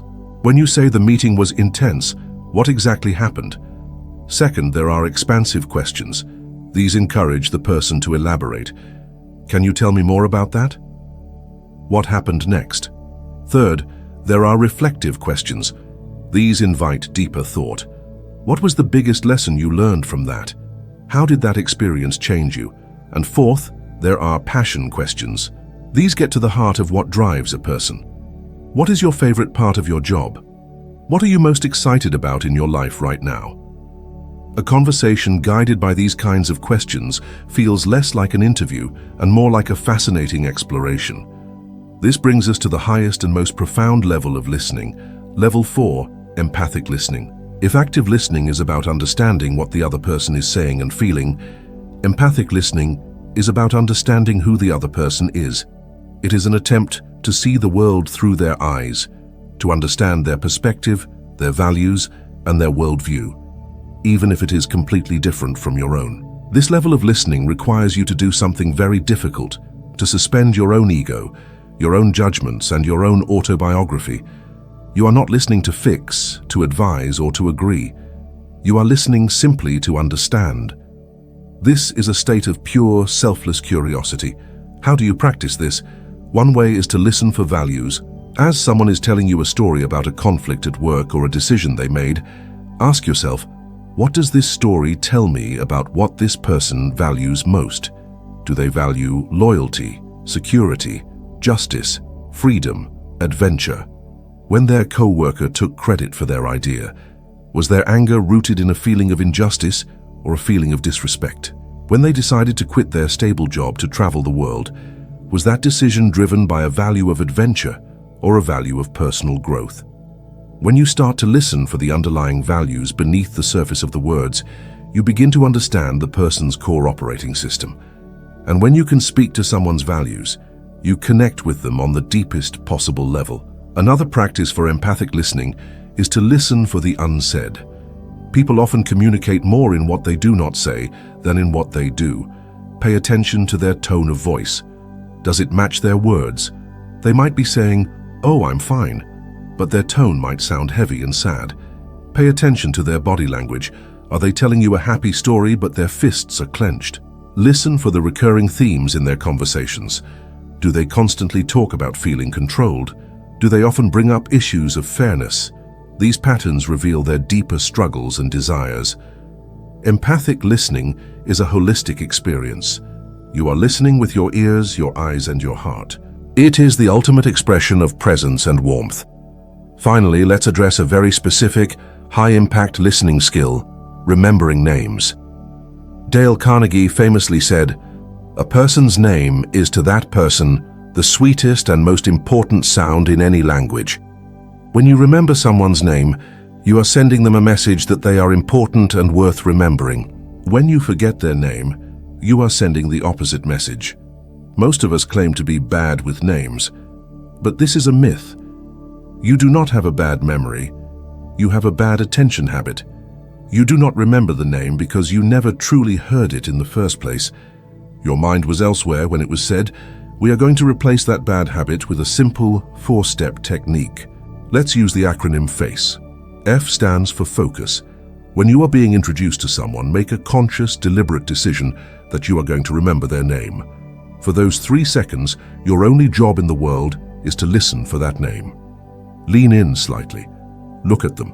Be present. A stands for ask. If you did not hear the name clearly, or if it is an unusual name, ask them to repeat it, or even spell it. Say something like, "I'm so sorry, I want to make sure I get it right. Could you say that one more time?" People are never offended by this. In fact, they are flattered that you care enough to get it right. C stands for comment. Make a brief, positive comment about the name or create a mental association. You could say, "Oh, Olivia, that's a beautiful name." Or you could internally create a memorable and often silly image. If you meet a man named Bob who is bald, you can imagine him bobbing for apples with his bald head. If you meet a woman named Mary, you could imagine her with a little lamb. The more vivid and absurd the mental image, the more likely you are to remember the name. E stands for employ. You must use the name a few times naturally during the conversation. This will cement it in your memory. You might say, "So, Olivia, what do you think is the biggest challenge in your industry right now?" And when you are leaving the conversation, be sure to use their name one last time. "It was a real pleasure meeting you, Olivia." Using the FACE method turns a passive act of hearing into an active process of learning. The art of listening is a lifelong practice. It is a commitment to being more interested than interesting. Start small. For the next week, make it your mission to move from level 1 and 2, listening, to level 3. In every conversation, practice the one question more rule. Try to paraphrase what one person says each day. Try to reflect one person's feelings. And when you meet someone new, use the FACE method. You will be astonished at the results. Conversations will become richer, connections will become deeper, and your influence will grow. Not because you have become a more commanding speaker, but because you have become a rare and generous sanctuary for others, a person who truly, deeply listens. Chapter 7. The Storyteller's Gift. Weaving Worlds with Words. In our journey so far, we have built a powerful foundation. We have forged a confident mindset, harnessed the rare gift of presence, mastered the silent language of our bodies, trained our voices to be instruments of influence, and learned the profound art of listening. We have learned how to be a solid, receptive, and powerful container for human connection. Now it is time to fill that container with the most compelling content known to humankind. It is time to learn how to tell a story. From the earliest campfires of our ancestors to the billion-dollar blockbusters of today, stories are the currency of human experience. They are how we make sense of the world, how we share our values, how we connect with one another, and how we inspire change. Facts and data can speak to our logical minds, but stories speak to our souls. They bypass the skeptical gatekeeper of the intellect and march straight into the heart. If you want to move from being merely liked or respected to being truly memorable and influential, you must become a storyteller. This is not a skill reserved for novelists or filmmakers. It is a fundamental human skill that lies dormant in every single one of us, waiting to be awakened. Let's first understand why stories are so ridiculously effective. This is not magic. It is neuroscience. Our brains are not wired to remember bullet points, spreadsheets, or lists of features. Our brains are, quite literally, story processors. For hundreds of thousands of years, long before the written word was invented, information vital for survival was passed down through narrative. Stories about which berries were poisonous, which animals were dangerous, and which paths led to water were the difference between life and death. As a result, our brains evolved to prioritize, process, and remember information when it is packaged in a story format. When you present someone with dry facts and data, you activate two small specific regions of the brain known as Broca's area and Wernicke's area. These are the language processing centers. The listener's brain is essentially in a state of intellectual translation, turning abstract symbols into meaning. It is a very limited and low engagement activity. But something spectacular happens when you tell a story. You do not just activate those two small language centers, you light up the entire brain. When you describe the taste of a fresh strawberry, the listener's sensory cortex, the part of the brain that processes taste, lights up. When you describe a character running through a forest, their motor cortex, which coordinates movement, becomes active as if they were running themselves. When you describe the smell of rain on hot pavement, their olfactory cortex, responsible for smell, is triggered. This phenomenon is called neural coupling. A researcher at Princeton, Yuri Hassan, discovered that when one person tells a story, the brain activity of the storyteller and the brain activity of the listener begin to synchronize. Their brains literally start to fire in the same patterns. In a very real neurological sense, the listener is not just hearing your story, they are experiencing it with you. You are implanting ideas, emotions, and experiences directly into their brain. This is the deepest form of communication possible. Furthermore, a well-told story is a powerful chemical cocktail for the brain. A story that builds tension and conflict releases cortisol, a hormone that focuses our attention. It makes us sit up and think, what is going to happen next? Then, when the story reaches a satisfying and emotionally resonant conclusion, the brain releases dopamine, the pleasure and reward chemical. This dopamine hit makes the experience feel good and makes the message of the story far more memorable. If the story involves a character showing kindness or overcoming a struggle that we can relate to, our brains can also release oxytocin, the bonding hormone. This is the chemical that creates feelings of trust, connection, and empathy. So a single story can make your listener more focused, more pleased, more trusting, and more connected to you. Can your quarterly report do that? This is why a leader who wants to communicate a new company vision does not just show a chart of projected growth. They tell a story about a customer whose life was changed by their product. This is why a fundraiser does not just quote statistics about poverty. They tell the story of one child, giving them a name, a face, and a journey. Facts tell, but stories sell. And what they sell is belief. Now I can hear the voice of the imposter syndrome creeping back in for some of you. But I'm not a creative person. I don't have any good stories. My life is boring. I want you to silence that voice right now. That is a myth. Your life is a vast, untapped library of compelling stories. You have overcome challenges. You have learned difficult lessons. You have experienced moments of joy, failure, embarrassment, and triumph. You do not need to have climbed Mount Everest or cured a disease to have a powerful story. The most relatable and powerful stories are often about small, everyday human experiences. The goal is not to be the most dramatic storyteller. The goal is to be an authentic one. And we are going to learn how to do that by breaking down the anatomy of a great story into a simple, repeatable formula that anyone can use.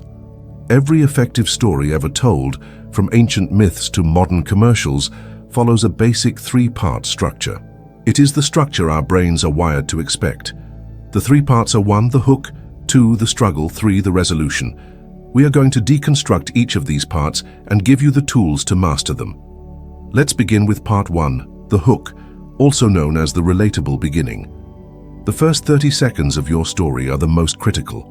This is where you have to grab your listener's attention and make them care. You need to answer their subconscious question, why should I listen to this? A good hook does 3 things. It introduces a relatable character, which is often you. It establishes a specific time and place, the setting, and it presents a normal everyday situation, the status quo, that is about to be disrupted. You want to ground your listener in a reality they can understand before you take them on a journey. There are several ways to craft a compelling hook. The simplest is the problem hook. You start by presenting a relatable problem or challenge. For example, the other day I was standing in front of my entire team, about to give the most important presentation of my career, and I realized I had completely forgotten my notes. This is a great hook. It immediately creates a sense of tension and empathy. We have all felt that fear of being unprepared. We want to know what happens next. Another type is the question hook. You start by asking a direct question to the audience that makes them think. Have you ever had a moment where you knew with absolute certainty that you were in the wrong job? This engages the listener directly and prompts them to search their own experiences, creating an instant personal connection to your topic. A more advanced hook is the in medias res hook, which is Latin for in the middle of things. You drop the listener directly into the action. The first thing I saw when I opened my eyes was the flashing blue and red lights of an ambulance. This is a very dramatic hook that creates immediate mystery and intrigue. The listener has to keep listening to figure out how the story got to that point. Your first actionable exercise is the hook practice. I want you to take a simple, everyday event from your week. Maybe it was a difficult conversation, a funny mistake you made, or a moment you felt proud. Now I want you to practice telling the beginning of that story using 3 different hooks. First, try a problem hook, then a question hook, then an in medias res hook. See how each one changes the feel of the story's opening. This practice will make you a more flexible and engaging storyteller. The key to a great hook is to be specific. Do not say, I was nervous, and say, my palms were so sweaty I was afraid to shake anyone's hand. Do not say, it was a busy day. Say, I was on my 3rd cup of coffee before 9 a.m. and already had 50 unread emails. Specificity is what makes a story come alive. Now we move to the heart of the story, part 2, the struggle, also known as the messy middle. This is where the real connection happens. A story without a struggle is not a story, it is a report. A story that goes, I wanted to achieve a goal, and then I achieved it easily, is boring and unrelatable. We are not interested in people's perfect, effortless victories. We are interested in their struggles. We are interested in the obstacles they faced, the doubts they overcame, and the mistakes they made along the way. The struggle is what makes you human. It is where you show your vulnerability, and it is in that vulnerability that your audience sees themselves. This is the part of the story that builds the tension and keeps the listener leaning in. To craft a compelling struggle, you need conflict. Conflict is the engine of narrative. The conflict can be external, like a difficult boss, a tough competitor, or a literal storm. Or the conflict can be internal, a battle with your own self-doubt, fear, or bad habits. The best stories often have both. The character is facing an external obstacle while also battling their own internal demons. When you are telling your story, do not gloss over the hard parts. Lean into them. Talk about the moment you wanted to give up. Talk about the mistake that cost you dearly. Talk about the fear that paralyzed you. This is not a sign of weakness. It is a sign of authenticity and strength. It shows that you are not a superhero. You are a real person who has been through the fire and come out the other side. The most powerful tool you have for making the struggle feel real is the use of sensory details. You need to transport your listener from their chair into the scene of your story. You do this by appealing to their 5 senses. Do not just tell us what happened. Show us. Instead of saying the meeting was tense, describe the scene. No one was making eye contact. The only sound in the room was the relentless ticking of the clock on the wall and the soft tapping of our CEO's pen on the mahogany table. I could feel a knot tightening in my stomach, and the air felt so thick and heavy it was hard to breathe. Can you feel the difference? You are not just reporting on an event, you are creating an experience. Here is your next exercise, the sensory immersion. I want you to think of a memory that is important to you. It could be a happy one or a challenging one. Now I want you to take out a piece of paper and divide it into 5 sections, one for each sense, sight, sound, smell, taste, and touch. For the next 10 minutes, I want you to write down every single sensory detail you can remember from that moment. What colors did you see? What specific sounds did you hear? Were there any distinct smells? What did the air feel like on your skin? By doing this, you are training your brain to notice and recall the sensory details that will make your stories immersive and unforgettable. When you are telling your story, sprinkle these details throughout the struggle section. It will make your narrative come alive. Finally, we arrive at the destination, part 3, the resolution, also known as the meaningful end. Every story needs a conclusion. The struggle must lead somewhere. The resolution is where you tie everything together. But a good resolution is not just about telling the listener what happened. A great resolution tells the listener what it meant. This is where you deliver the punchline, the moral of the story, the aha moment. It is the key takeaway message that you want to leave with your audience. The struggle you just described should serve as the proof and the emotional anchor for this final lesson. The key to a satisfying resolution is that it must feel earned. The lesson learned or the victory achieved must be a direct result of the struggle your character went through. If the hero is saved at the last minute by pure luck, it feels cheap and unsatisfying. But if the hero uses a lesson they learned during their struggle to save themselves, it feels powerful and meaningful. When you are crafting your resolution, ask yourself, what did I learn from this experience? How did it change my perspective? What is the one single message I want my listener to take away from this? There are a few ways to deliver this message. You can state it directly and humbly. And what I realized in that moment was that failure is not the opposite of success, it is a part of it. This is clear and effective, or you can be more subtle and let the final scene of your story imply the message. Instead of telling us what you learned, you can show us yourself acting in a new, changed way as a result of the experience.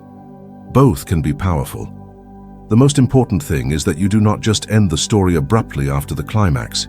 Give your listener a moment to breathe and to process the meaning of the journey you just took them on. Let's assemble a complete, simple story using this structure. Imagine you want to communicate the value of persistence. You could just say, persistence is important. Or you could tell a story. The hook. 6 years ago, I decided I was going to run a marathon. The only problem was at the time I was a 50 pounds overweight smoker who got winded walking up a single flight of stairs. My friends thought I was crazy. This is a great hook. We have a relatable character, a clear goal, and a huge obstacle. The struggle. That first morning, I put on my brand new running shoes, feeling optimistic. I made it about 3 blocks before my lungs felt like they were on fire, and I had a sharp pain in my side. I had to stop, bent over, gasping for air, while people on their way to work walked past me. I felt a wave of humiliation wash over me. For the next few months, that was my routine. Waking up at dawn, forcing myself out into the cold, and fighting through the pain and the self-doubt that screamed at me to just quit and go back to bed. There were days I twisted my ankle. There were days I ran in the freezing rain. There were 100 moments where I was convinced I just did not have what it takes. This section is filled with sensory details and internal conflict. We feel the pain and the humiliation. We connect with the struggle, the resolution. But I kept showing up. 1 block turned into a mile turned into 5, and then, a year later, I found myself standing at the starting line of the marathon. The race itself was grueling, the hardest 4.5 hours of my life. But when I crossed that finish line, I did not even feel the pain in my legs.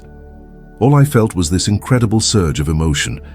And it was not just about finishing a race, it was about knowing that I had made a promise to myself and I had kept it. What that whole journey taught me is that the real finish line is not 26.2 miles away. The real finish line is every single morning when you decide to put on your shoes and just start. Persistence is not about one big heroic effort.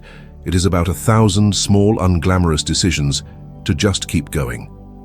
This resolution connects the struggle to a powerful, universal lesson.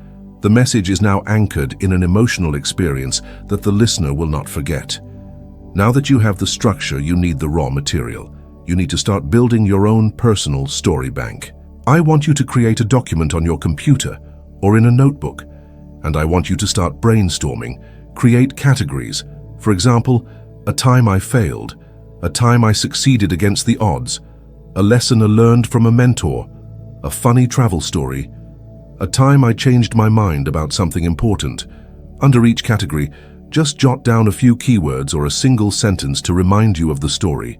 Do not worry about telling them perfectly yet. The goal is to create a resource of your own experiences that you can draw from.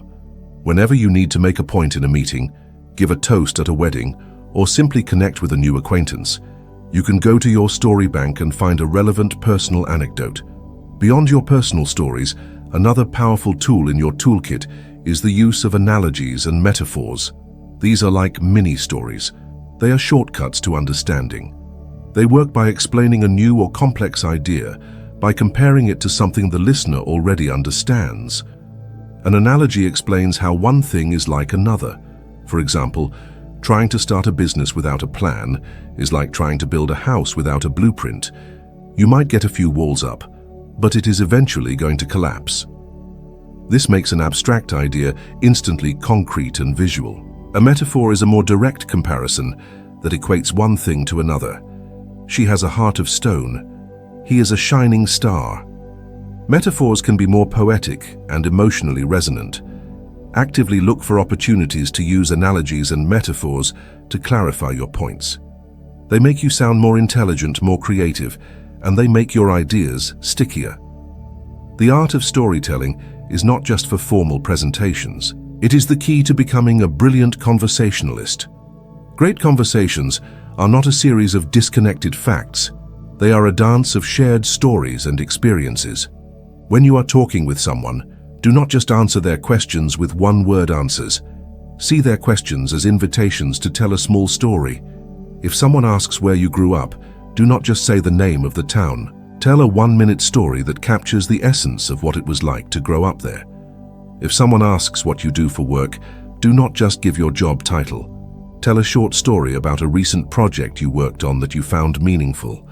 By sharing these small pieces of your life, you are inviting them to do the same. You are transforming a boring exchange of information into a rich tapestry of human connection. Your journey to becoming a charismatic storyteller begins today. Start by building your story bank.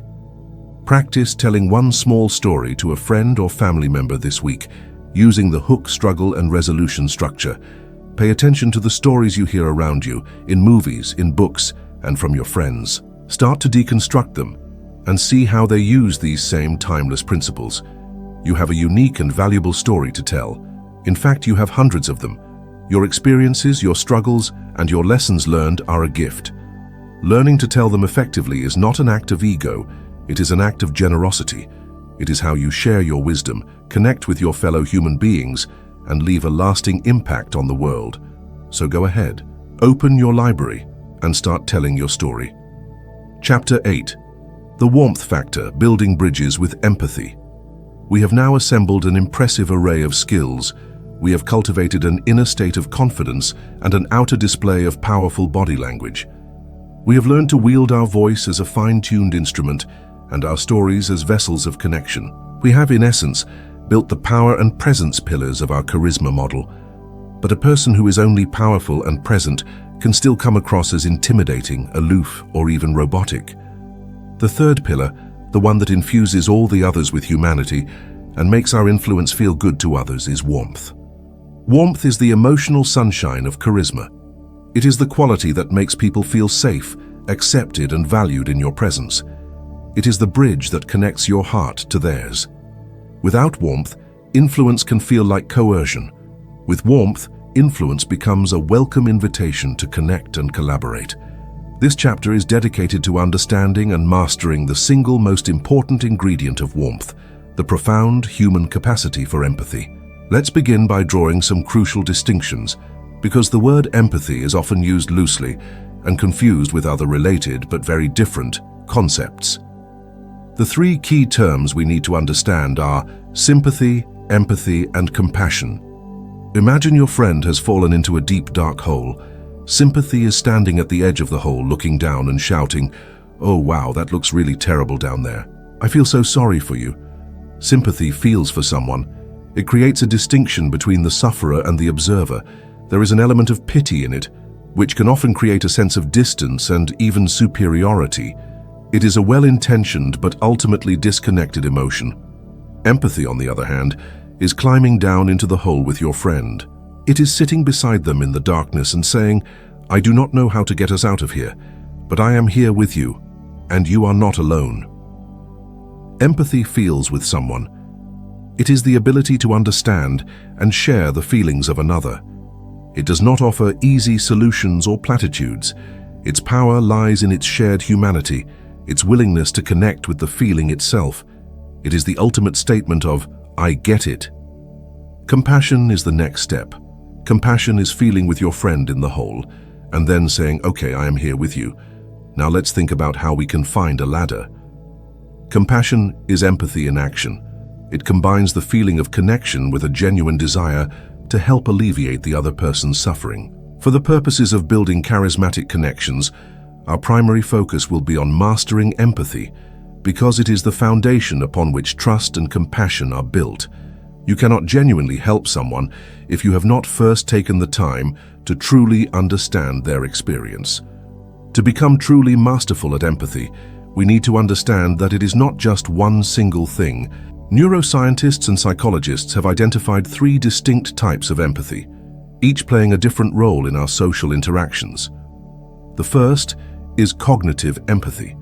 This is the ability to understand another person's perspective, to see the world from their point of view. It is the "I understand what you are thinking" component. You can comprehend their mental state and see the logic behind their feelings, even if you do not feel those feelings yourself. Cognitive empathy is a powerful intellectual tool. It is essential for effective negotiation, management, and persuasion. You need to understand where the other side is coming from to find common ground or to craft a compelling argument. However, cognitive empathy alone can be cold and calculating. A brilliant con artist might have very high cognitive empathy, using their understanding of others' minds to manipulate them. The second type is emotional empathy. This is the ability to physically feel what another person is feeling, to have their emotions resonate within your own body. This is the "I feel what you are feeling" component. When your friend is beaming with joy over a recent success, you feel a genuine surge of happiness in your own chest. When you watch a movie and the main character experiences a heartbreaking loss, you feel a genuine lump in your own throat. This is the work of a fascinating system in our brains called mirror neurons. These are brain cells that fire both when we perform an action and when we observe someone else performing that action. If you see someone smile, the mirror neurons connected to smiling fire in your own brain, creating a faint echo of that feeling within you. They are like a form of neurological Wi-Fi, allowing us to feel a shadow of what others are feeling. Emotional empathy is the foundation of deep bonding and intimacy. It is what makes us feel truly connected to another soul. The potential downside is that if you have too much unfiltered emotional empathy, you can become overwhelmed by the feelings of others, leading to emotional exhaustion and burnout. The third type, and the sweet spot for charismatic warmth, is compassionate empathy, also known as empathic concern. This is the "I feel with you, and I care about your well-being" component. It combines both cognitive and emotional empathy with a genuine motivation to help.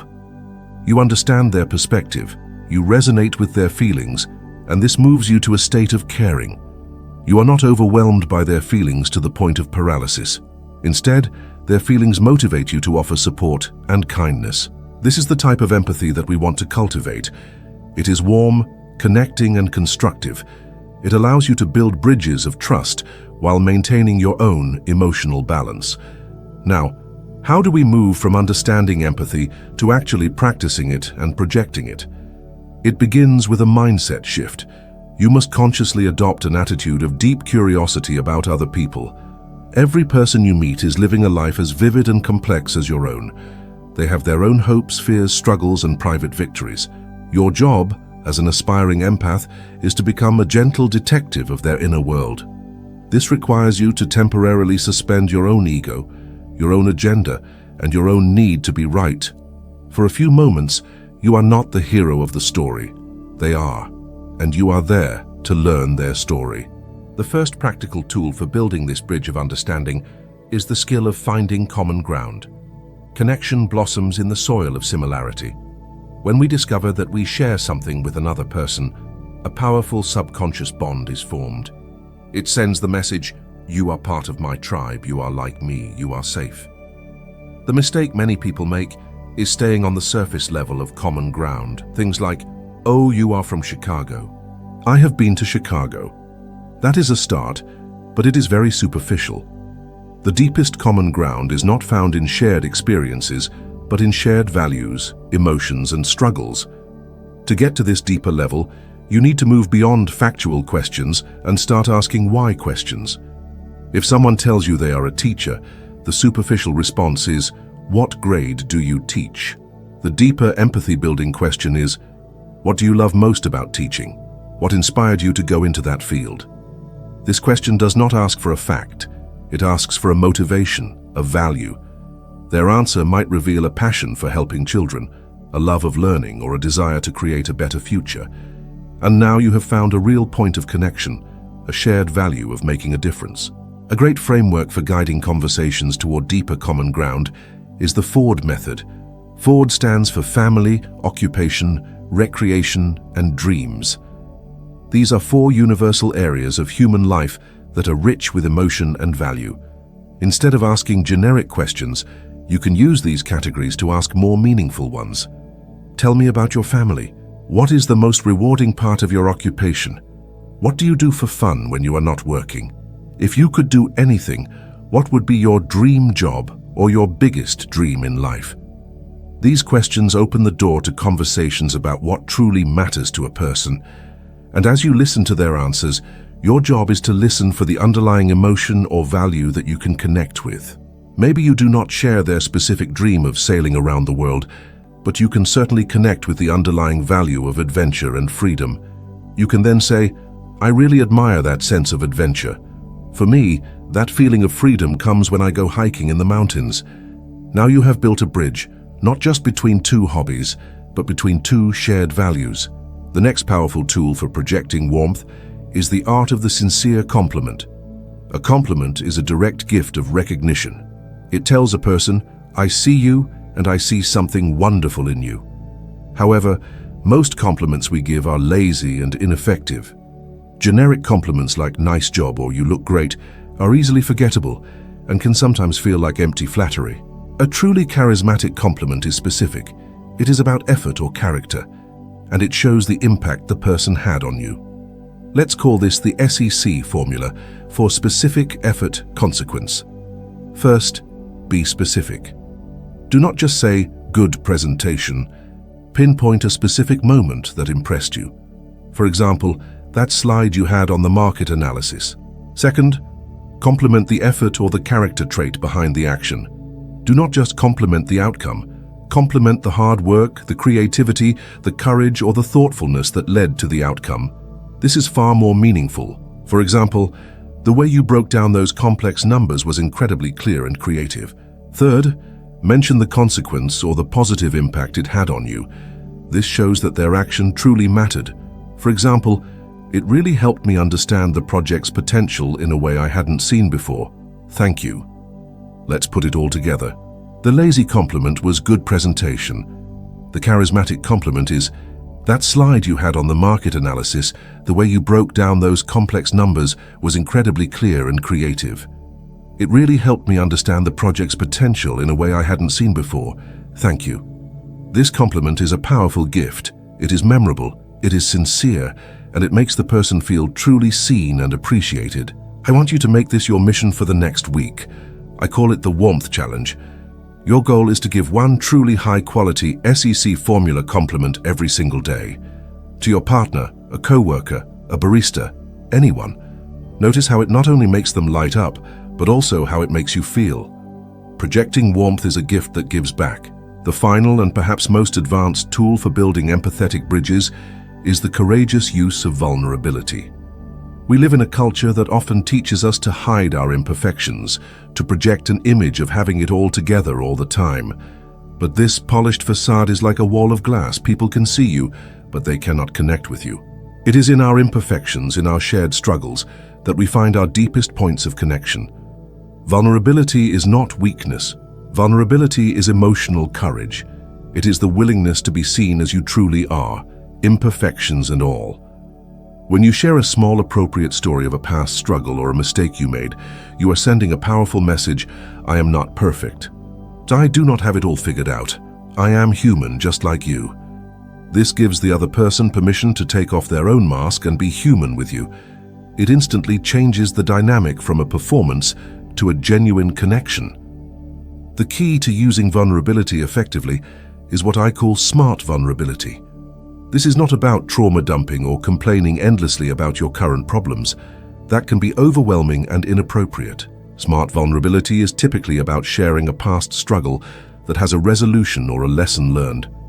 It is a scar, not an open wound. For example, in a conversation about career challenges, you might say, I really struggled with public speaking earlier in my career. I remember giving a presentation where my hands were shaking so badly I could barely hold my notes. It was terrifying. But that experience is what pushed me to join a Toastmasters club, and it ended up being one of the best decisions I ever made. This story does not make you look weak. It makes you look relatable, self-aware, and resilient. It makes you infinitely more human than someone who pretends they have always been a perfect speaker. To use vulnerability, you must also be a safe container for the vulnerability of others. When someone shares a struggle with you, your job is not to immediately offer a solution or tell them, it's not that bad. That invalidates their feeling. Your job is to honor their courage by listening empathically. Use the skills we learned in the listening chapter.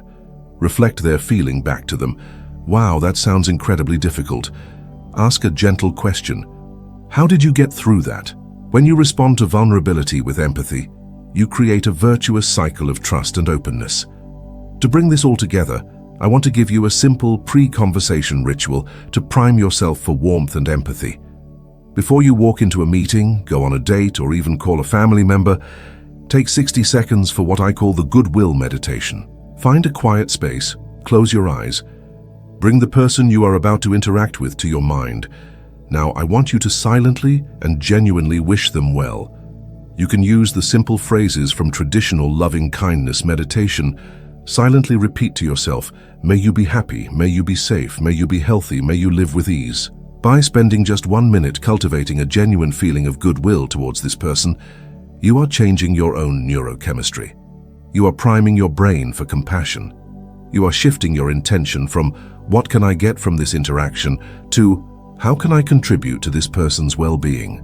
You will walk into that conversation with a palpable aura of warmth that the other person will feel instantly, even if they do not know why. Empathy and warmth are not soft skills. They are the bedrock of human influence. They are the skills that turn transactions into relationships. Like any other skill we have discussed, they require conscious practice. Start by trying to identify the different types of empathy in your daily interactions. Practice asking deeper questions using the Ford method to find common ground. Take on the 1-week warmth challenge and master the art of the sincere compliment. Find one small story of a past struggle that you can share when the moment is right. And before your next important conversation, try the goodwill meditation. By making these small conscious choices to build bridges instead of walls, you will not just become more charismatic, you will become a more connected, more compassionate, and more deeply human being. And in a world that is often cold and disconnected, that is the most powerful thing you can be. Chapter 9. Putting it all together, your charisma in action.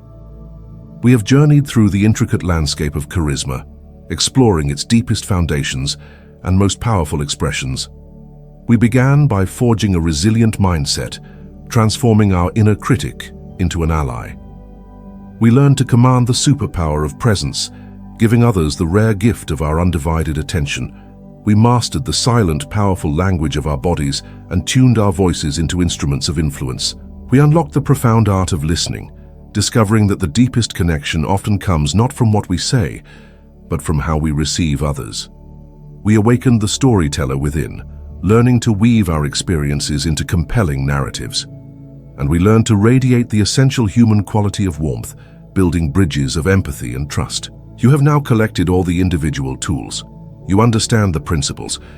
But a toolbox full of shiny tools is useless if you do not know how to build anything with it. This chapter is our workshop. It is where we move from theory to practice, from knowledge to skill. We will take all the concepts we have learned and apply them to specific, real-world scenarios that you face every day. Our goal is not just to understand charisma, but to embody it. We will create practical blueprints for navigating some of the most common and challenging social situations, demonstrating how the pillars of presence, power, and warmth work in harmony to create magnetic, influential interactions. Let's begin with a scenario that strikes fear into the hearts of many: the networking event. Imagine you are walking into a large, noisy room filled with dozens, maybe hundreds of strangers. They are all clustered in small groups, talking and laughing. The air is thick with the buzz of conversation. Your goal is to make meaningful connections, but your immediate instinct might be to grab a drink, find a quiet corner, and pretend to be fascinated by your phone. This is a common and understandable reaction. But with your new toolkit, you have the power to transform this intimidating experience into an exciting opportunity. Let's create a step-by-step game plan. Your preparation begins before you even set foot in the venue. This is where you lay the mental and physical groundwork. First, do your mindset priming.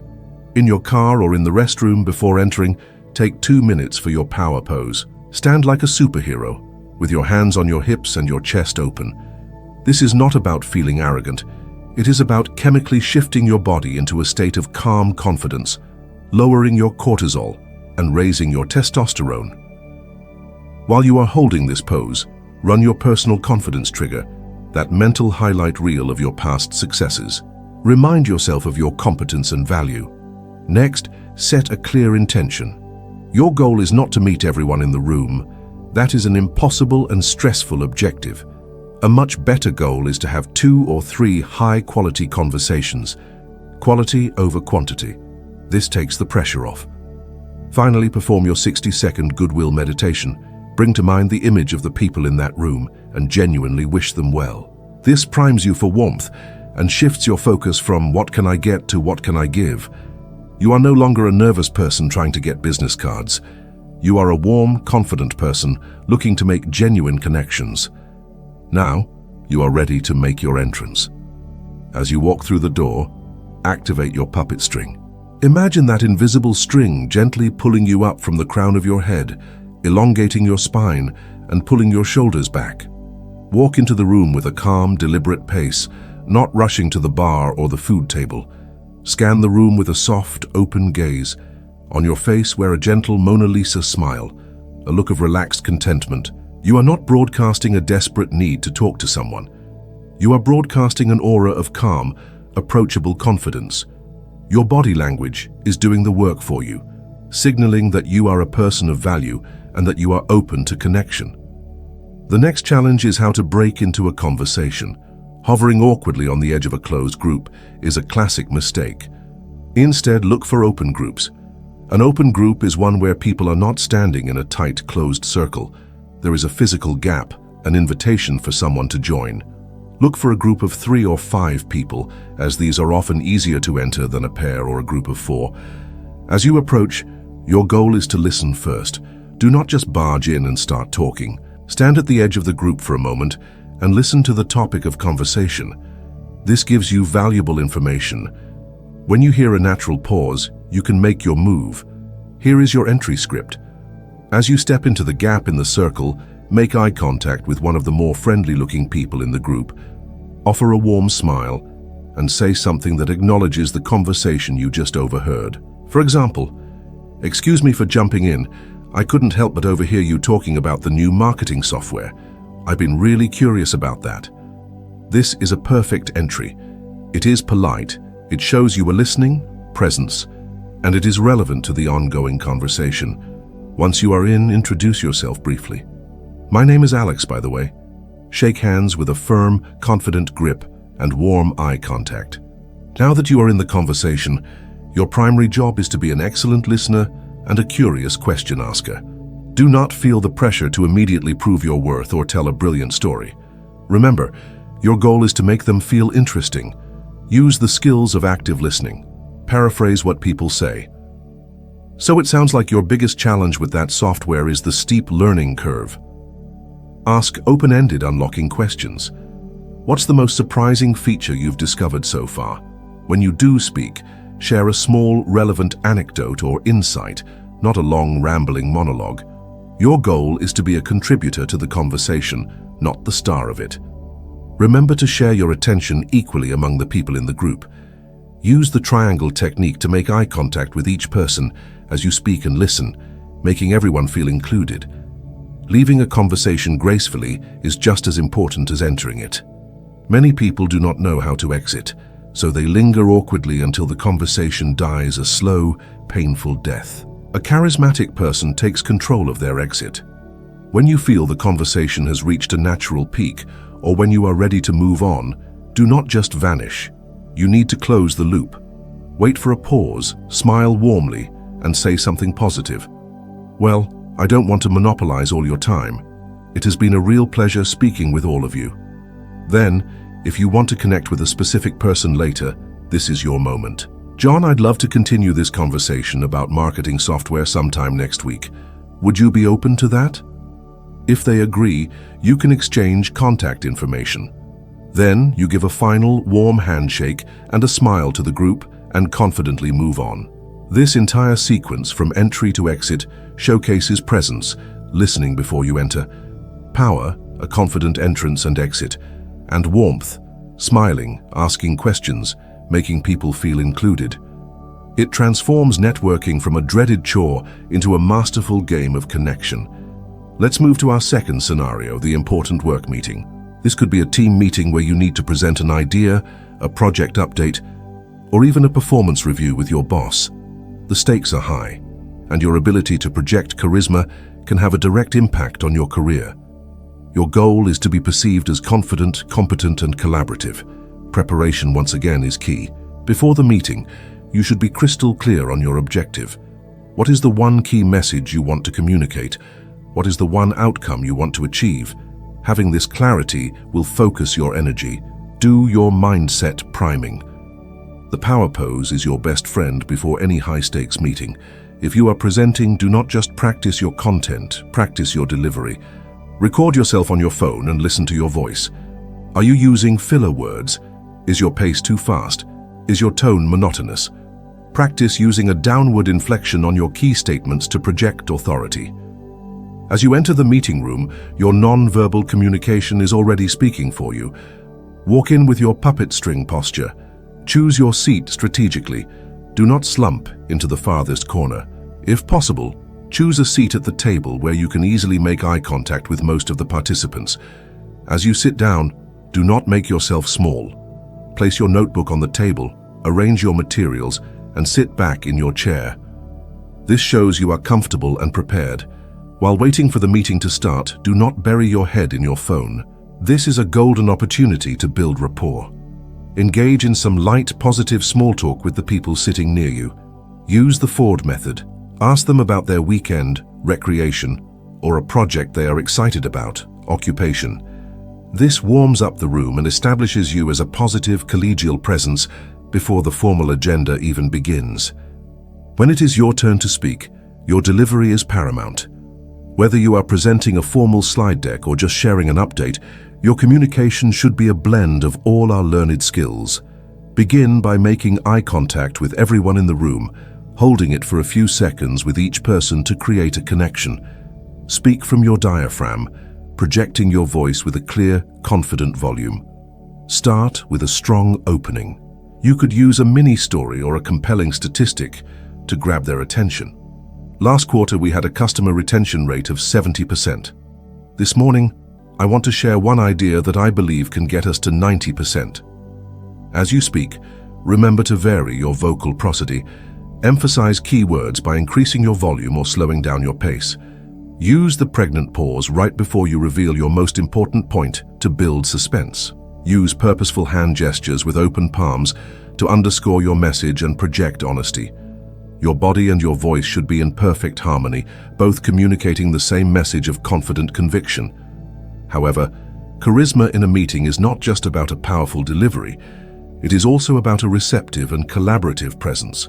When others are speaking, You must become the best listener in the room. Put your pen down, look at the speaker, nod to show you are following. When someone asks a question or raises an objection to your idea, your reaction is a critical test of your charisma. Do not get defensive. A defensive reaction signals insecurity. Instead, see their question as a gift, an opportunity for clarification and collaboration. Lean in slightly, listen fully to their point, and then use our active listening tools. Paraphrase their concern. So, if I'm understanding you correctly, your main concern is about the implementation cost of this idea. This shows you have truly heard them and validates their perspective. Then respond to their concern calmly and respectfully. That's a very valid point, and something we have considered. Here's how we've projected the return on that investment. By treating objections with respect and curiosity, you transform a potential conflict into a collaborative problem-solving session. You are not just pushing your own agenda, you are working with the team to find the best solution. This blend of confident assertion and empathetic listening is the hallmark of a charismatic leader. Our third scenario is a more intimate one, the one-on-one coffee meeting. This could be a first date, a chat with a potential mentor, or getting to know a new colleague. The goal here is not to command a room, but to build a deep personal connection quickly. This is where your skills of presence and warmth will truly shine. The entire interaction should be framed around the principle of making the other person feel fascinating. Your primary tool for this is generous listening. Before the meeting, set an intention. My goal for this conversation is to learn 3 interesting things about this person. This simple goal will guide your entire approach. When you meet, your opening non-verbals are crucial. A warm, slow-onset Duchenne smile, a firm handshake, and direct, warm eye contact will set a positive tone immediately. As you sit down, be mindful of your posture. Lean in slightly to show engagement. Uncross your arms. Place your phone in your bag, not on the table. This simple act is a profound gesture of respect for their time and attention. Your conversation should be driven by curiosity. Your secret weapon is the open-ended, unlocking question. Avoid the boring interview-style questions like, "Where are you from? What do you do?" Instead, dig for the stories and emotions behind the facts. Instead of "What do you do?" try, "What's the most challenging or the most rewarding part of your job?" Instead of "Where did you go on vacation?" try, "What was the most unforgettable moment of your trip?" As they speak, your only job is to be fully present. Fight the urge to plan your response. Do not hijack their story with your own. Use the one question more rule. After their initial answer, ask a follow-up question that shows you are listening and want to go deeper. As they share their stories, use the tools of active listening. Paraphrase their key points. "So it sounds like you made a huge career change because you really value creative freedom." Reflect their emotions. "I can imagine it must have felt incredibly liberating to finally make that leap." This is how you move from a superficial exchange of facts to a real connection of shared feelings and values. When it is your turn to speak, share your own stories, but keep them concise and relevant to the conversation. And do not be afraid to use smart vulnerability.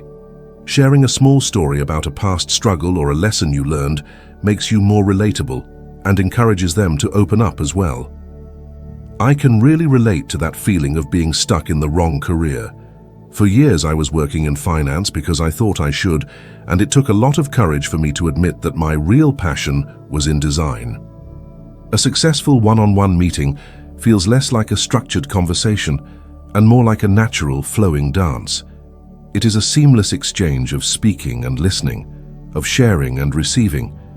You will know you have succeeded when you look at your watch and are shocked to find that an hour has flown by in what felt like minutes. This is the feeling of being in a state of flow with another person, and it is created almost entirely through the masterful application of presence and warmth.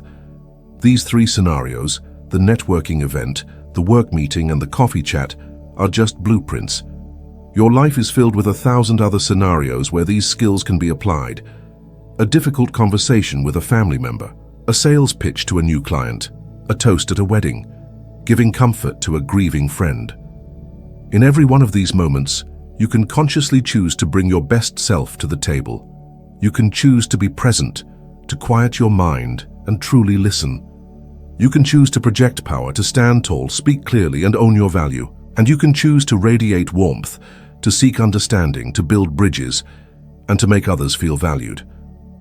I want to give you a final, concrete challenge to turn these blueprints into habits. This is the 30-day Charisma Challenge. For the next 30 days, I want you to pick just one of the skills we have discussed and practice it consciously every single day. For the first week, your focus could be on maintaining warm eye contact with every person you speak to. The second week, your mission could be to ask at least one open-ended question in every conversation. The third week, you could focus on eliminating your filler words. The fourth week, you could practice telling one small relevant story each day. By focusing on one small manageable skill at a time, you will be engaging in what psychologists call deliberate practice. You will be carving new neural pathways in your brain, turning these conscious, effortful techniques into unconscious, effortless habits. Charisma is not a destination you arrive at. It is a path you walk every day. It is a series of small, conscious choices that, over time, compound into a remarkable transformation of how you show up in the world and how the world responds to you.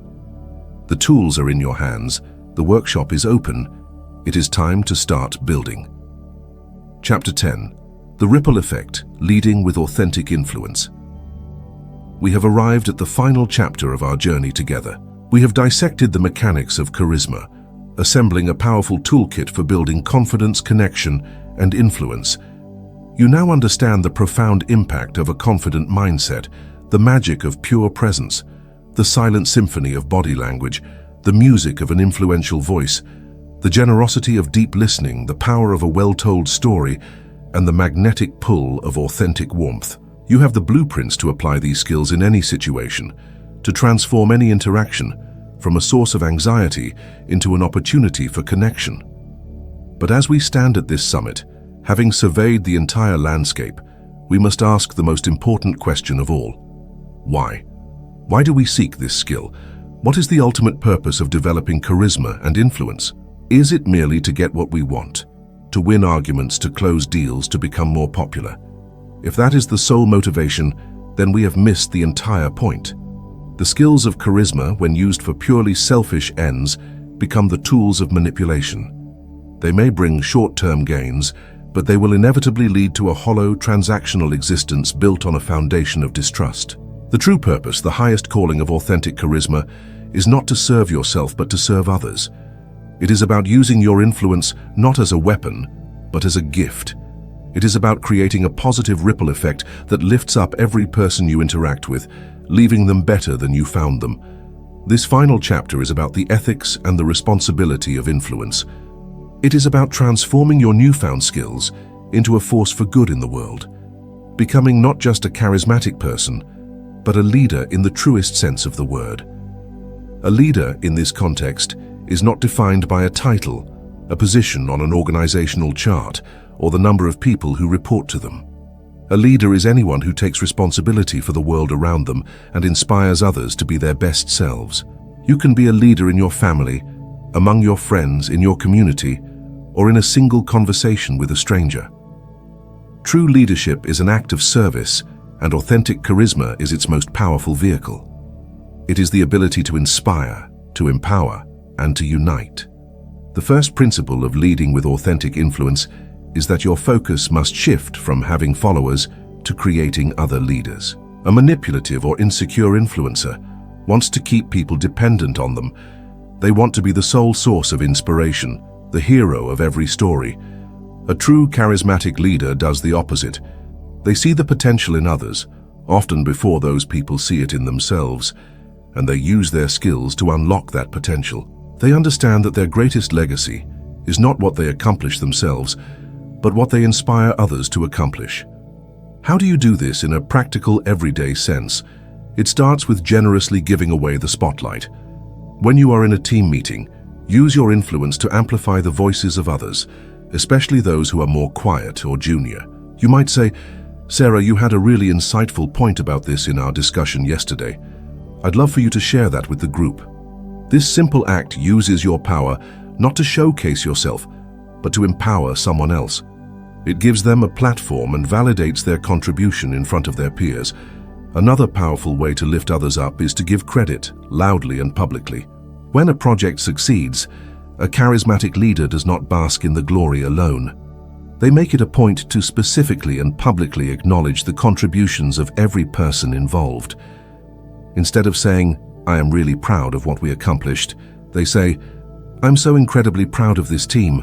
Jane's analytical work was the foundation of our strategy, and Tom's creative design is what truly brought it to life." This not only makes Jane and Tom feel valued, but it also fosters a culture of collaboration and mutual respect. An insecure person hoards credit.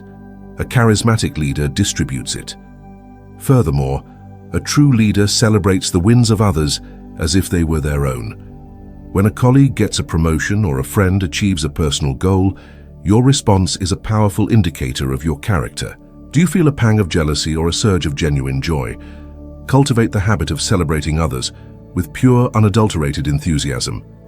Be the first to congratulate them. Offer a sincere, high-quality compliment. Your ability to be genuinely happy for other people's success is one of the most powerful signals of warmth and confidence you can send. It shows that you live in a world of abundance, not scarcity. You believe that another person's success does not diminish your own.